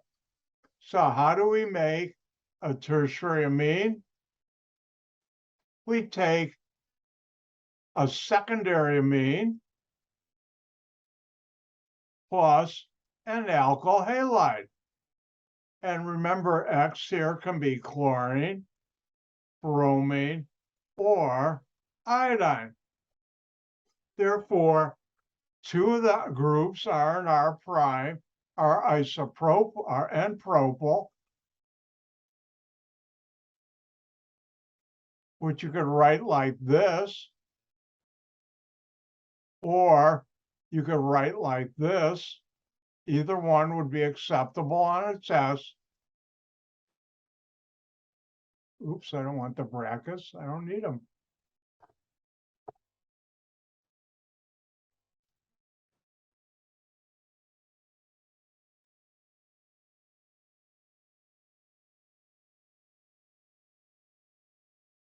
These are the same.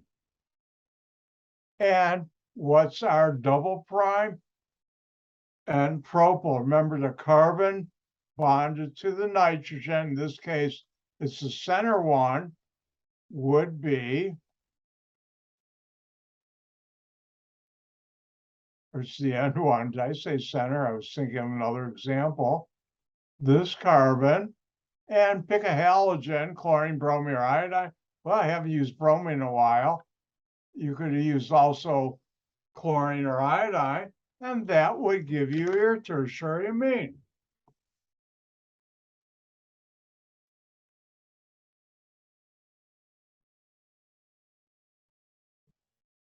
All right, any questions?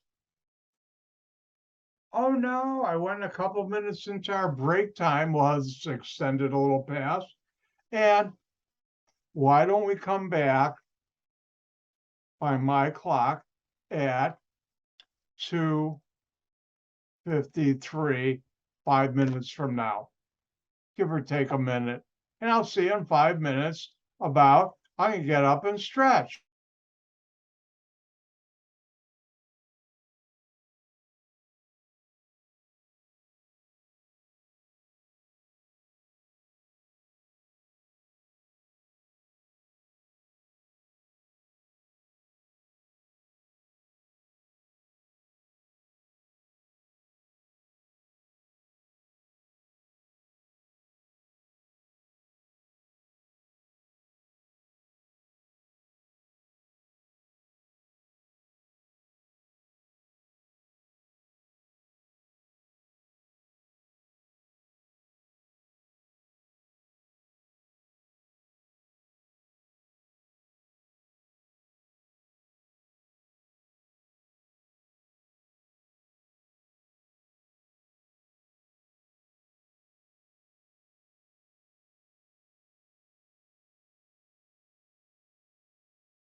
Time to get going. All right, welcome back. Hope you're having a lot of fun with amines.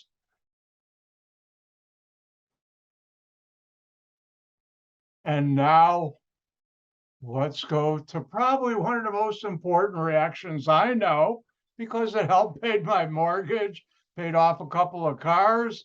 That was pretty good. And that's if you take a tertiary amine and react it with an alkyl halide, in the presence of base, you will get a quaternary ammonium salt.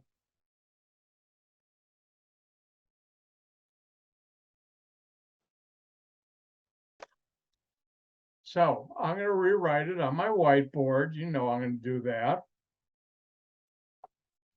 And hold on one second. Let me do a couple things, because I think I should shut that down. That was part of my problem. And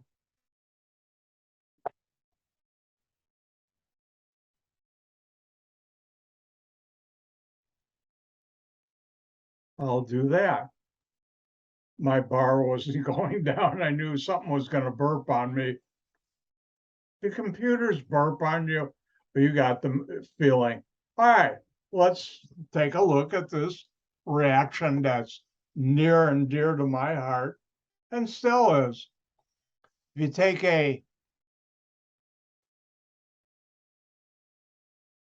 tertiary amine and react it with an alkyl halide, X equals chlorine, bromine, or iodine. In the presence of base, you will get, again, the non-bonding electrons attack the carbonyl, the alkyl halide,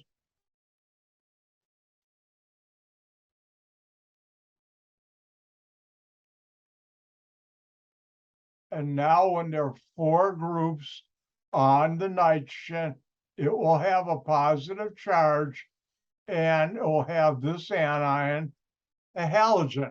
Now, do you have to show the charges? No. Now, the convention is, even though this halogen is bonded directly to the nitrogen in an ionic bond, something we really haven't talked about this semester. All the bonds we've talked about, like here, are covalent bonds, equal sharing of a pair of electrons, but here, this is ionic bond. And you put it here, you could have put it down here or anywhere, but we don't. So let's take a look at this.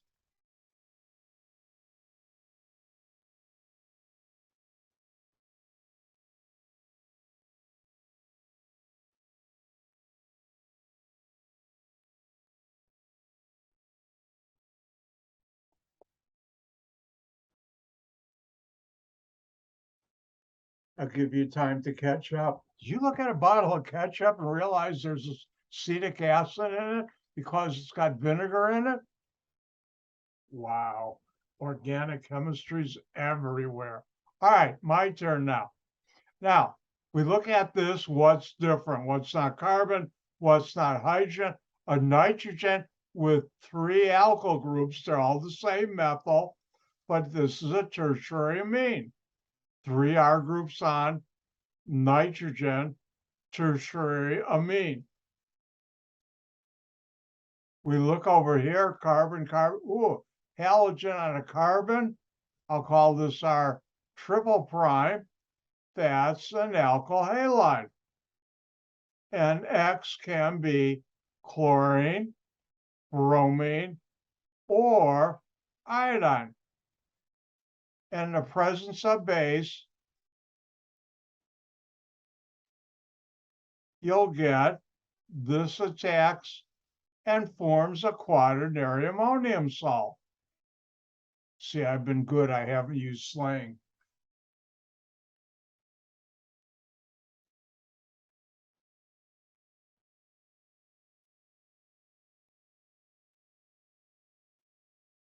And remember, the nitrogen will have a positive charge, so you need the anion because all molecules in nature have a net 0, 0, 0 charge. So in here, our methyl group is R, our prime, and our double prime. Our isopropyl group is our triple prime. The carbon with the halogen will be the carbon bonded to nitrogen. So I can write it a couple ways. Here are my three R groups, R prime, and R double prime. Nitrogen, my R triple prime. Center carbon has the halogen. You don't have to show charges. And the anion will be chlorine minus. And that's one way of writing it. You could have also written it this way, which I probably wouldn't, because I'm a lazy organic chemist.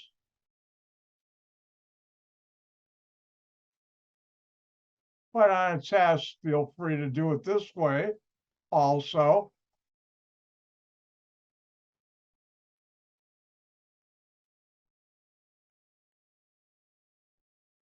And both of these are trimethyl isopropyl ammonium chloride. Tri meaning 3. And you've made that quaternary ammonium salt. Ooh, let's try something really near and dear to my heart. And I'm going to be so nice, I'm going to let you try it.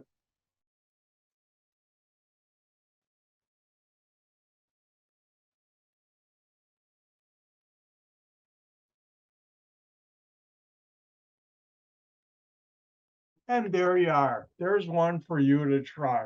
What's the organic product or products of the following reaction? 3 points each.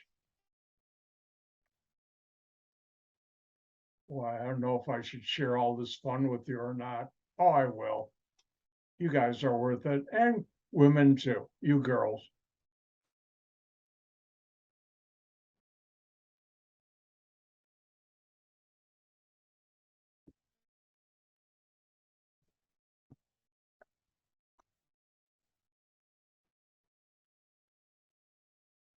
Don't forget, I have office hours on Tuesday and Wednesday night from 6 to 6:15. You need any other help and you can't make it to my office hour, email me and I'll see you when we're both available. And I'll set up a Zoom meeting to help you out if you need help. Remember, I am a very selfish person. In one way, I like things good to happen around me. That's why I'm very selfish. And one of the things that I think is good is to see students succeed. All right, everybody's done. My turn. And if we look at this, R sub T, I'll teach you later, is called a tallow group. I won't ask that on test 3, but I will tell you that now. That's with 16 or 18 carbons with and without a double bond. And what do we have here? 2 of them, plus a methyl. That's a tertiary amine. 3 alkyl groups on a nitrogen. Ooh, carbon, a halogen, methyl chloride, that's an alkyl halide. Remember, the halogen X can be, in our case, it is chlorine, bromine, or iodine. And in the presence of base, what do you get? This attacks bonds, forms a quaternary ammonium salt.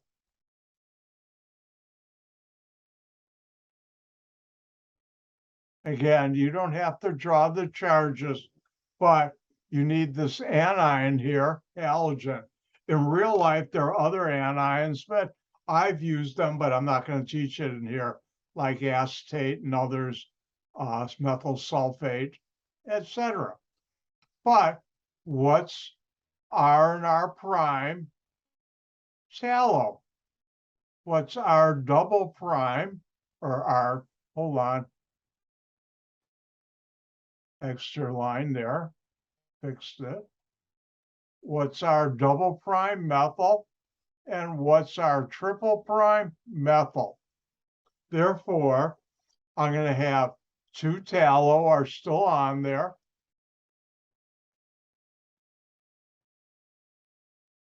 And notice I'll have one methyl and now a second methyl, which I can write like this.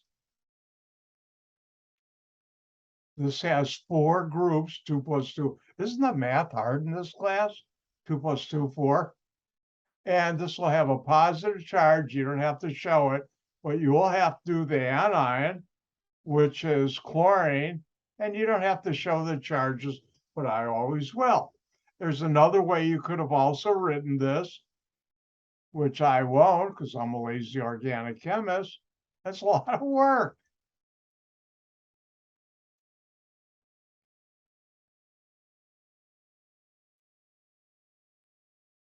And you have ditallow dimethyl ammonium chloride, which is a fabric softener molecule.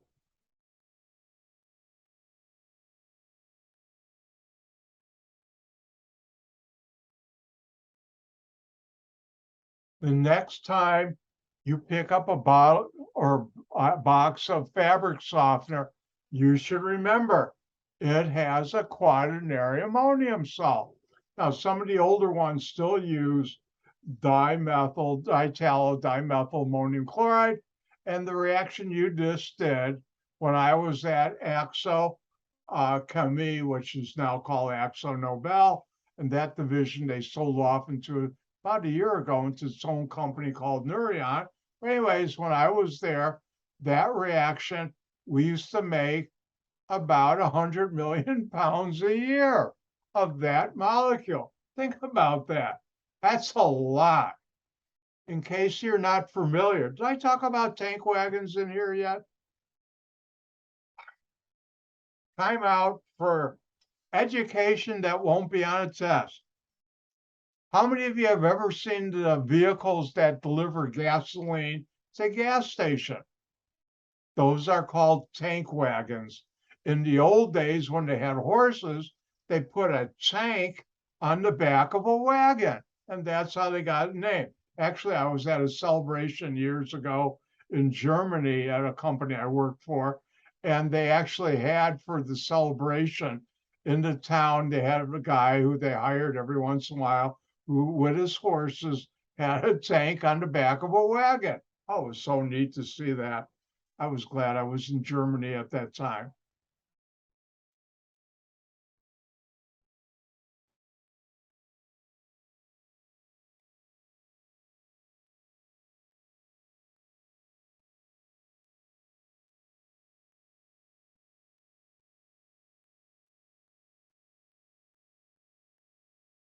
I show railroad cars.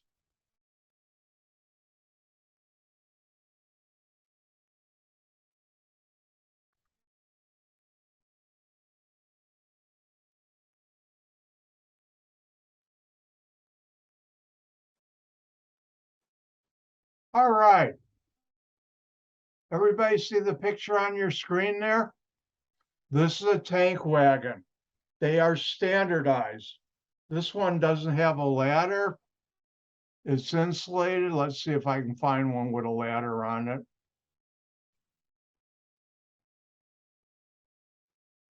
All right, you see that? This is a tank wagon. They're standardized, 5,000 gallons, 40,000 pounds. Divide 40,000 into a couple million. That's how much we made a year. That's a lot of those. Now, I'll show you later on in the semester, but when we run a reaction, which I have supervised in chemical plants, the smallest reaction I've ever run in a chemical plant is one whole one of those a chemical to make something. Just like if you're in a kitchen, you're making breakfast, you'll make a couple of eggs, say scrambled. Well, in a chemical plant to do a single reaction, the smallest I've ever done is one of these. I've also done reactions I supervised where we had about 180,000 pounds, which would be 4.5 of these. That's a lot of chemical. It's also a lot of fun. And see the ladder right here in the center? That allows you to go up on the top. Hold on one sec.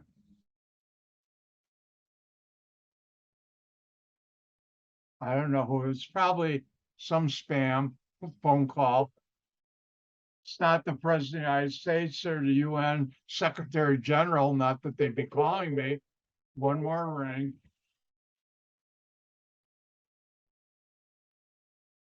I lied. One, that was the last one. Stop. It worked. All right. Now, this ladder allows you to go up in top and open a hatch up here and look inside to make sure it's clean. Because you don't want to put your chemical that you're shipping in a dirty tank wagon.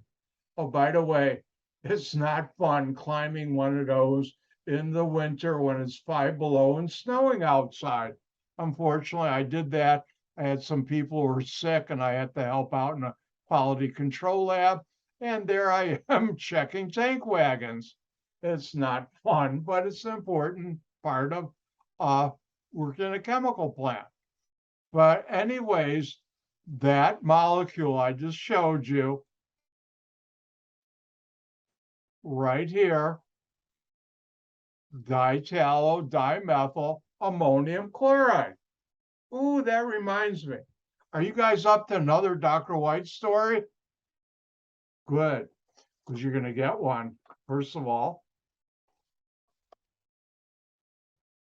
now I work for AXO, and our supplier to sell us certain chemicals that we used a lot was Unichemo, which was part of Unilever.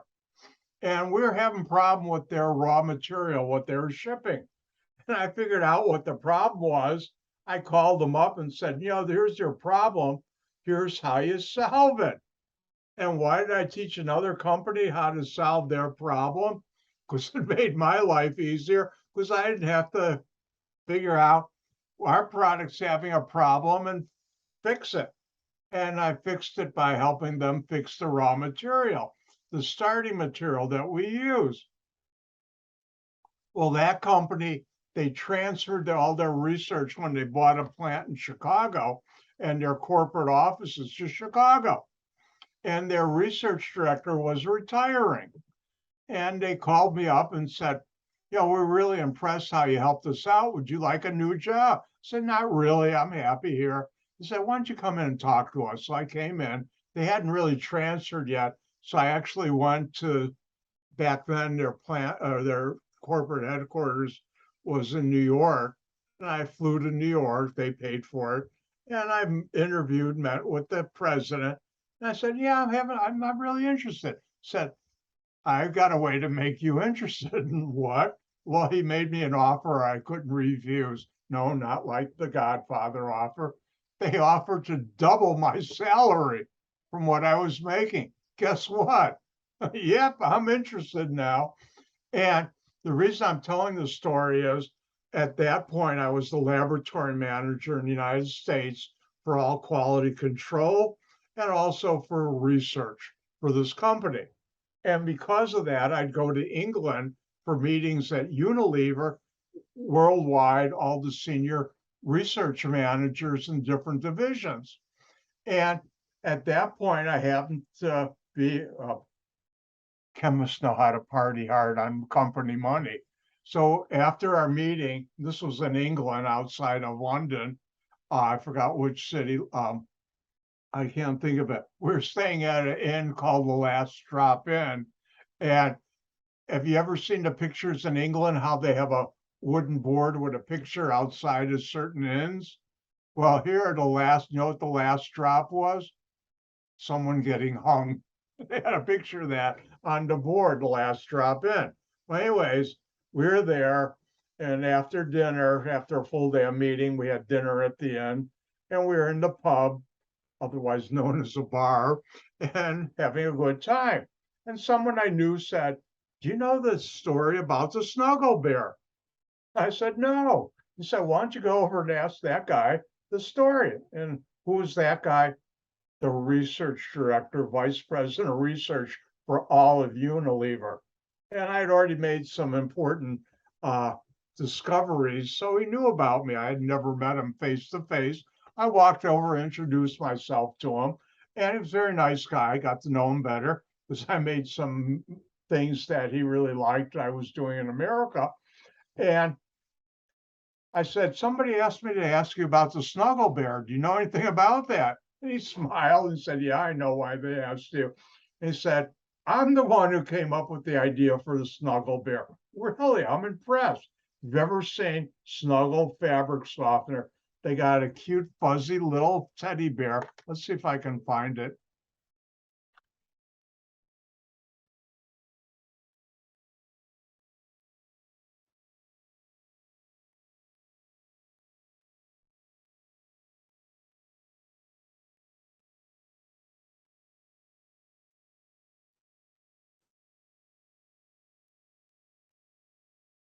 Everybody see the snuggle bear on there, the cute little teddy bear? Let's see if this comes up. Now you can see it right there. Well, here's the story. And I found out from someone else it was also true. He wasn't just pulling my leg. And he said, when we're coming out with Snuggle, and I wasn't part of Unilever then. I was with the company that was selling them the quaternary ammonium salt used for their new fabric softener. Word went out from marketing sales, they needed some sort of mascot or symbol on the cover for the new product called Snuggle. And one day I was about going to work, and my 3-year-old or 4-year-old son comes up to kiss me goodbye.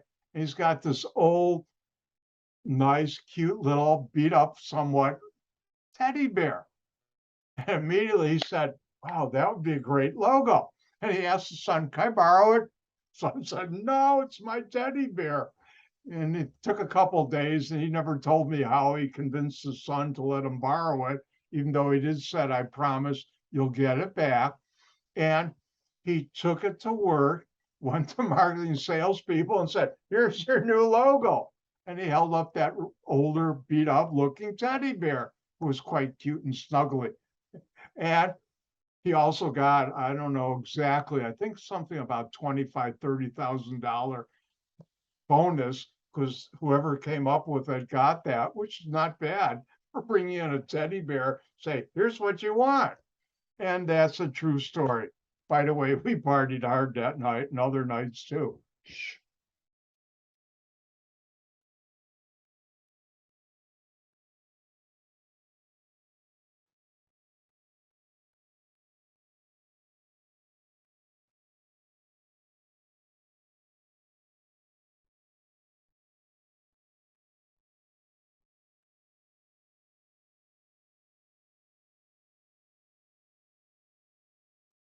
Hold on a second, let me check something.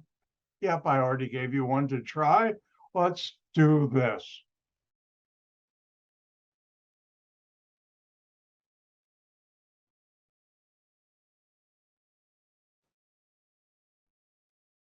Boy, I shared a lot of neat stuff with you guys today. Hope you enjoyed it. I did when it happened. All right, well, not the one with your products makes ours stink. That was not a fun time. But anyways, what two compounds do you react with base to make this product? Your turn.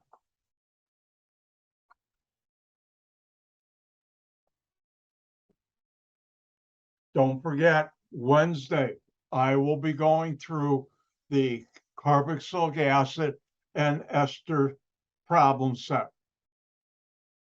Anybody happen to go into a florist shop, or if you're a jewel where they have the flowers and smell something really nice and think, wow, that's an ester? Now, did anybody have a banana since we last saw it together and smelled it and said, ooh, to what I'm smelling and tasting, that's a banana?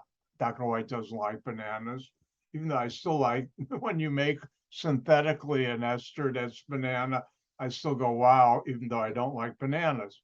Or if you had an apple and you smelled the apple, like in applesauce or other things, did you think about that's an ester? All right, I better shut up so you can finish. I see one thumb. I see both. All right, let's take a look at the product. What's different? Ooh, nitrogen. Notice it has not one, not two. Oops, this should have been a two there. I'm sorry. Otherwise, it didn't make sense. That's my mistake. We'll have to do another one now. I got this wrong. But four alkyl groups. And this is a quaternary ammonium salt.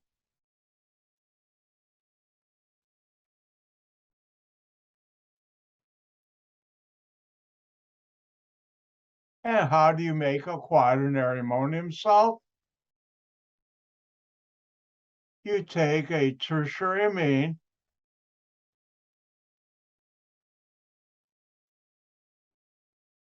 plus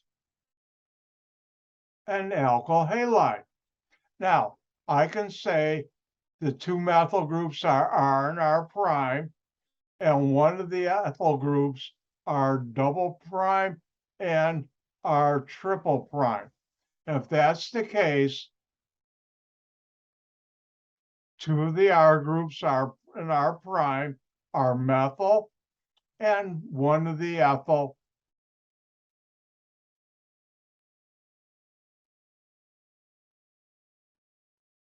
is here, and the R triple prime is ethyl. And remember, X can be chlorine, bromine, or iodine. And in our case, it's iodine, and the carbon with the halogen would be the carbon bonds to nitrogen will have the halogen in our triple prime. Now, I could have also done something else. I could say this is our triple prime and our double prime, and the ethyl groups are R and R prime. And if that's the case, I would have this amine, my R and R prime are ethyl, two of them, and my R double prime is methyl. And my R triple prime is methyl. Hold on one sec.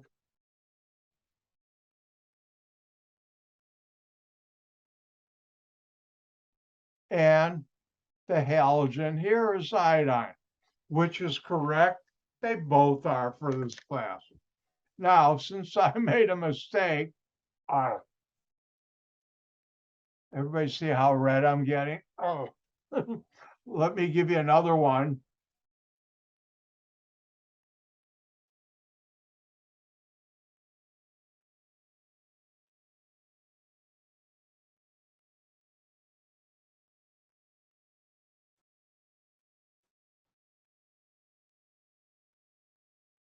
And here's another one. What two compounds would you react together to make that molecule?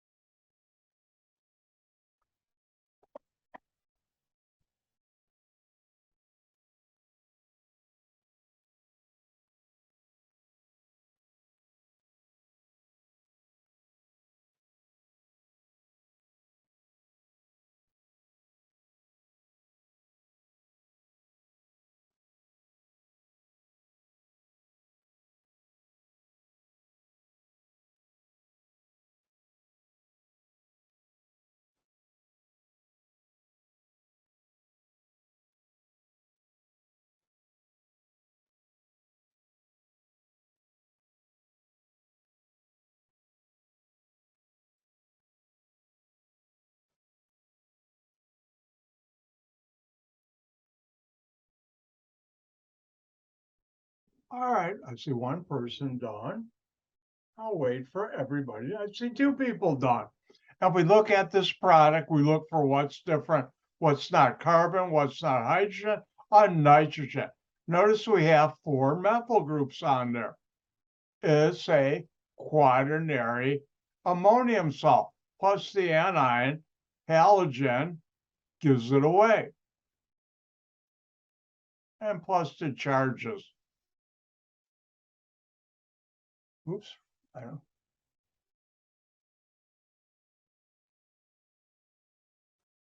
Remember, X can be chlorine, bromine, or iodine. In this case, it's bromine, therefore we have the bromide anion. And how do we make a quaternary ammonium salt? We take a tertiary amine plus an alkyl halide. And in this case, our prime, our double prime, and our triple prime are all methyl.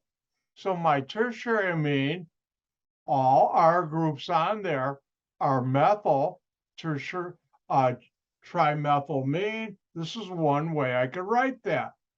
Our triple prime is methyl. The halogen is bromine. So I have methyl bromide. And that's how you do it. Like I said, quaternary ammonium salts are very useful compounds. They're used as fabric softeners. They're used as surfactants in certain areas. Quaternary ammonium salts are used to make molecules, which I won't be able to get into, organoclays. How many of you have ever held a bottle of mayonnaise in the last 2 years? Is it glass or plastic? It's plastic, right?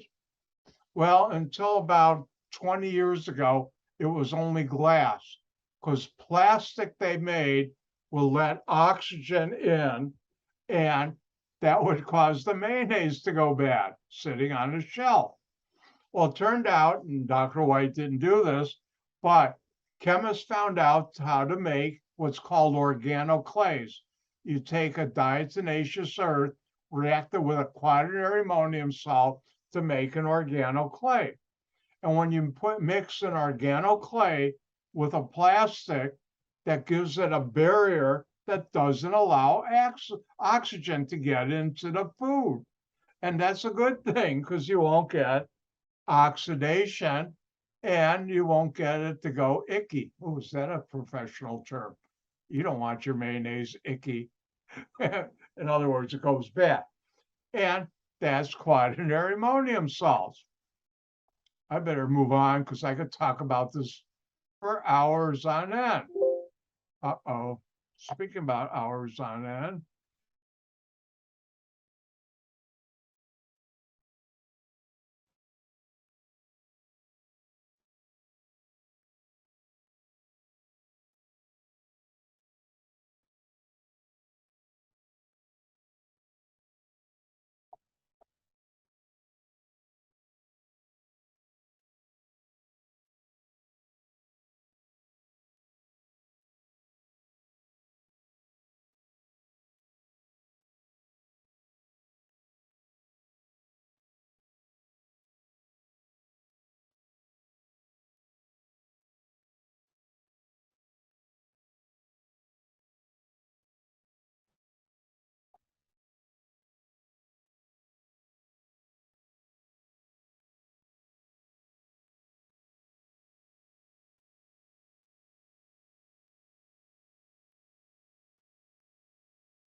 all right, we're back on track.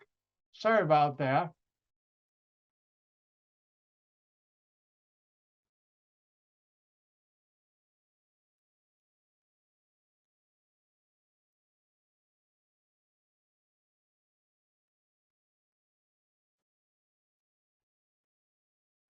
All right. Everybody see reaction of tertiary amine with alkyl halide? All right, time to move to the next one. And this is a reaction near and dear to my heart too. And this is called the nitrile.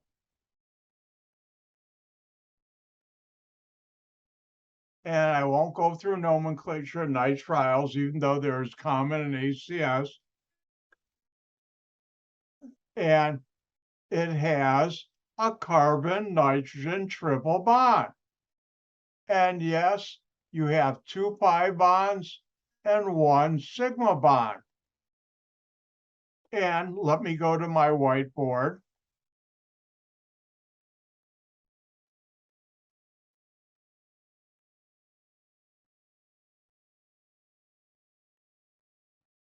Two pi bonds and 1 sigma bond.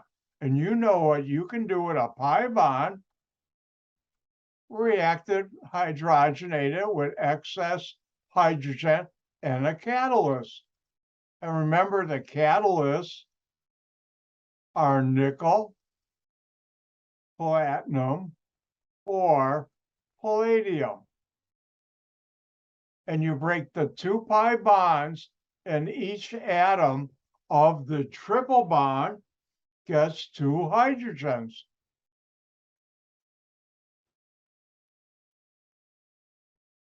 I haven't used this semester. 3 lines in math means identical, and I can rewrite this like this. Look familiar? It's a primary amine.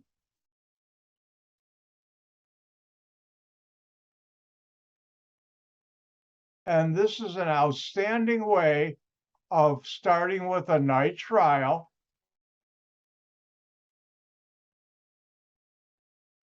to hydrogenate it to make a primary amine. At the company I worked at, Axo, we did this to the tune of a couple million pounds a week, every week, through every week of the year. Made a lot of it. Well, let's take this for a ride.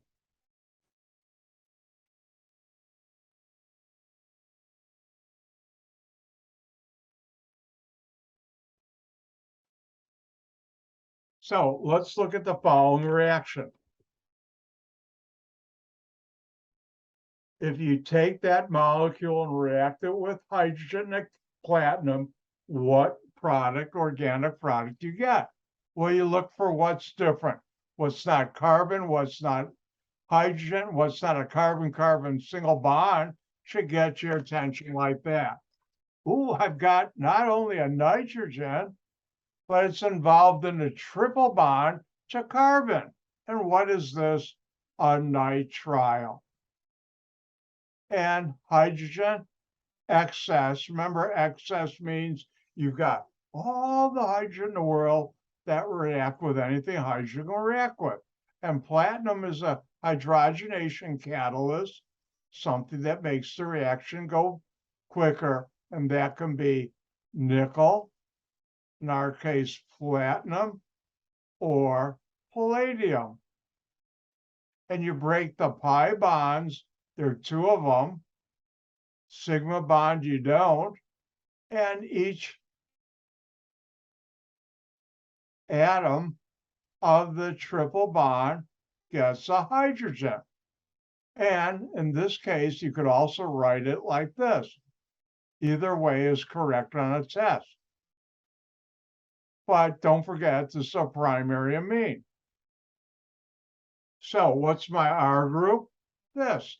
Do you break carbon-carbon single bonds? No. I start with 3. I'm not ending carbons. I better end up with 3. I break the 2 pi bonds, and each atom of the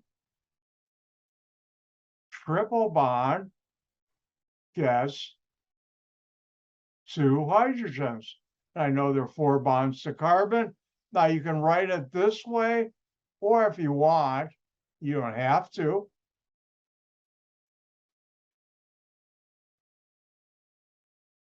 You can write it this way. These are identical. They're both and propylamine. So 2 pi bonds, hydrogen, excess catalyst, you break both of them. Since you have 2 pi bonds, each atom of the triple bond gets 2 hydrogens.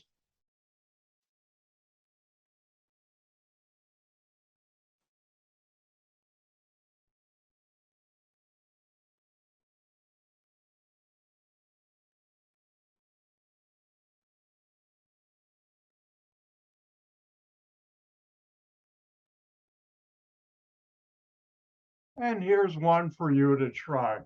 Give the organic product or products of the following reaction, 3 points each.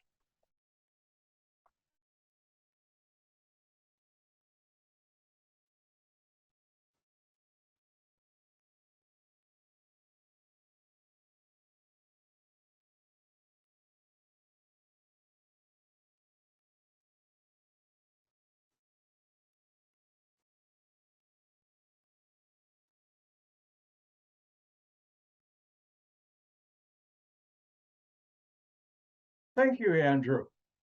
We'll give everybody time to finish.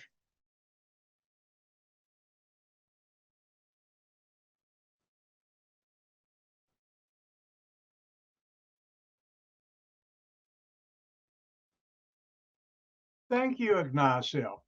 All right, what do we have that's different? What's not carbon? What's not hydrogen? Ooh, a nitrogen. What's not a carbon-carbon single bond? We have a triple bond to nitrogen. This is a nitrile. I'll never ask what the functional group is when it comes to nitriles, but I'll still use the terminology. Hydrogen excess and a catalyst. Remember, the catalyst, which I'm abbreviating by CAT, can be nickel, platinum, or palladium.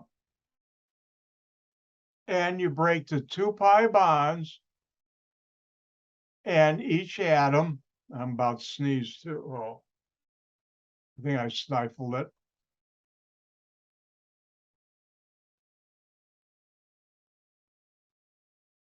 Gets 2 hydrogen. No, I didn't stifle, excuse me. All right, good news, you don't have to have your mask on because we're on video or on Zoom. All right, here's my R group. I have 4 carbons plus the carbon here, the nitrile. Do you break carbon-carbon single bonds? No. So I have my R group. Then this carbon right here, nitrogen. Break the 2 pi bonds.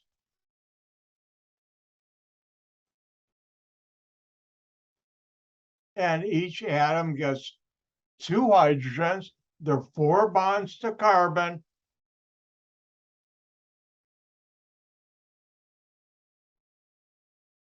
And there you go.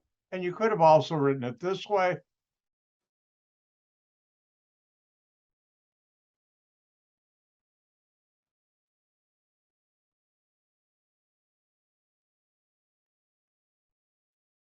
And either one, that's N-pentylamine. 5 carbon is called a pentyl group, even though I didn't ask you to learn that. Say hello to an old friend of mine. Starting with this nitrile, when I started in the chemical industry, this was the first reaction I was asked to work with.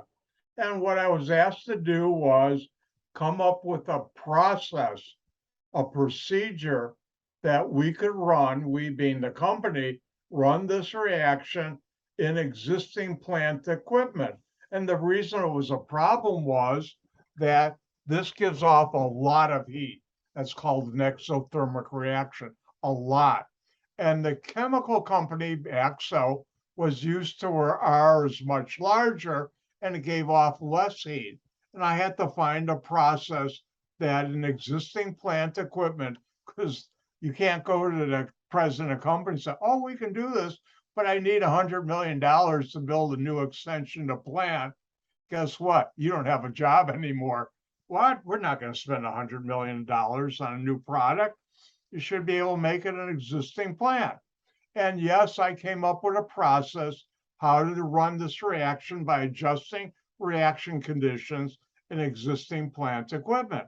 However, what made me a star and why in a year and a half after I started that company, I was promoted to the youngest section head of a research group worldwide, was I came up with a new way of making short chain amines.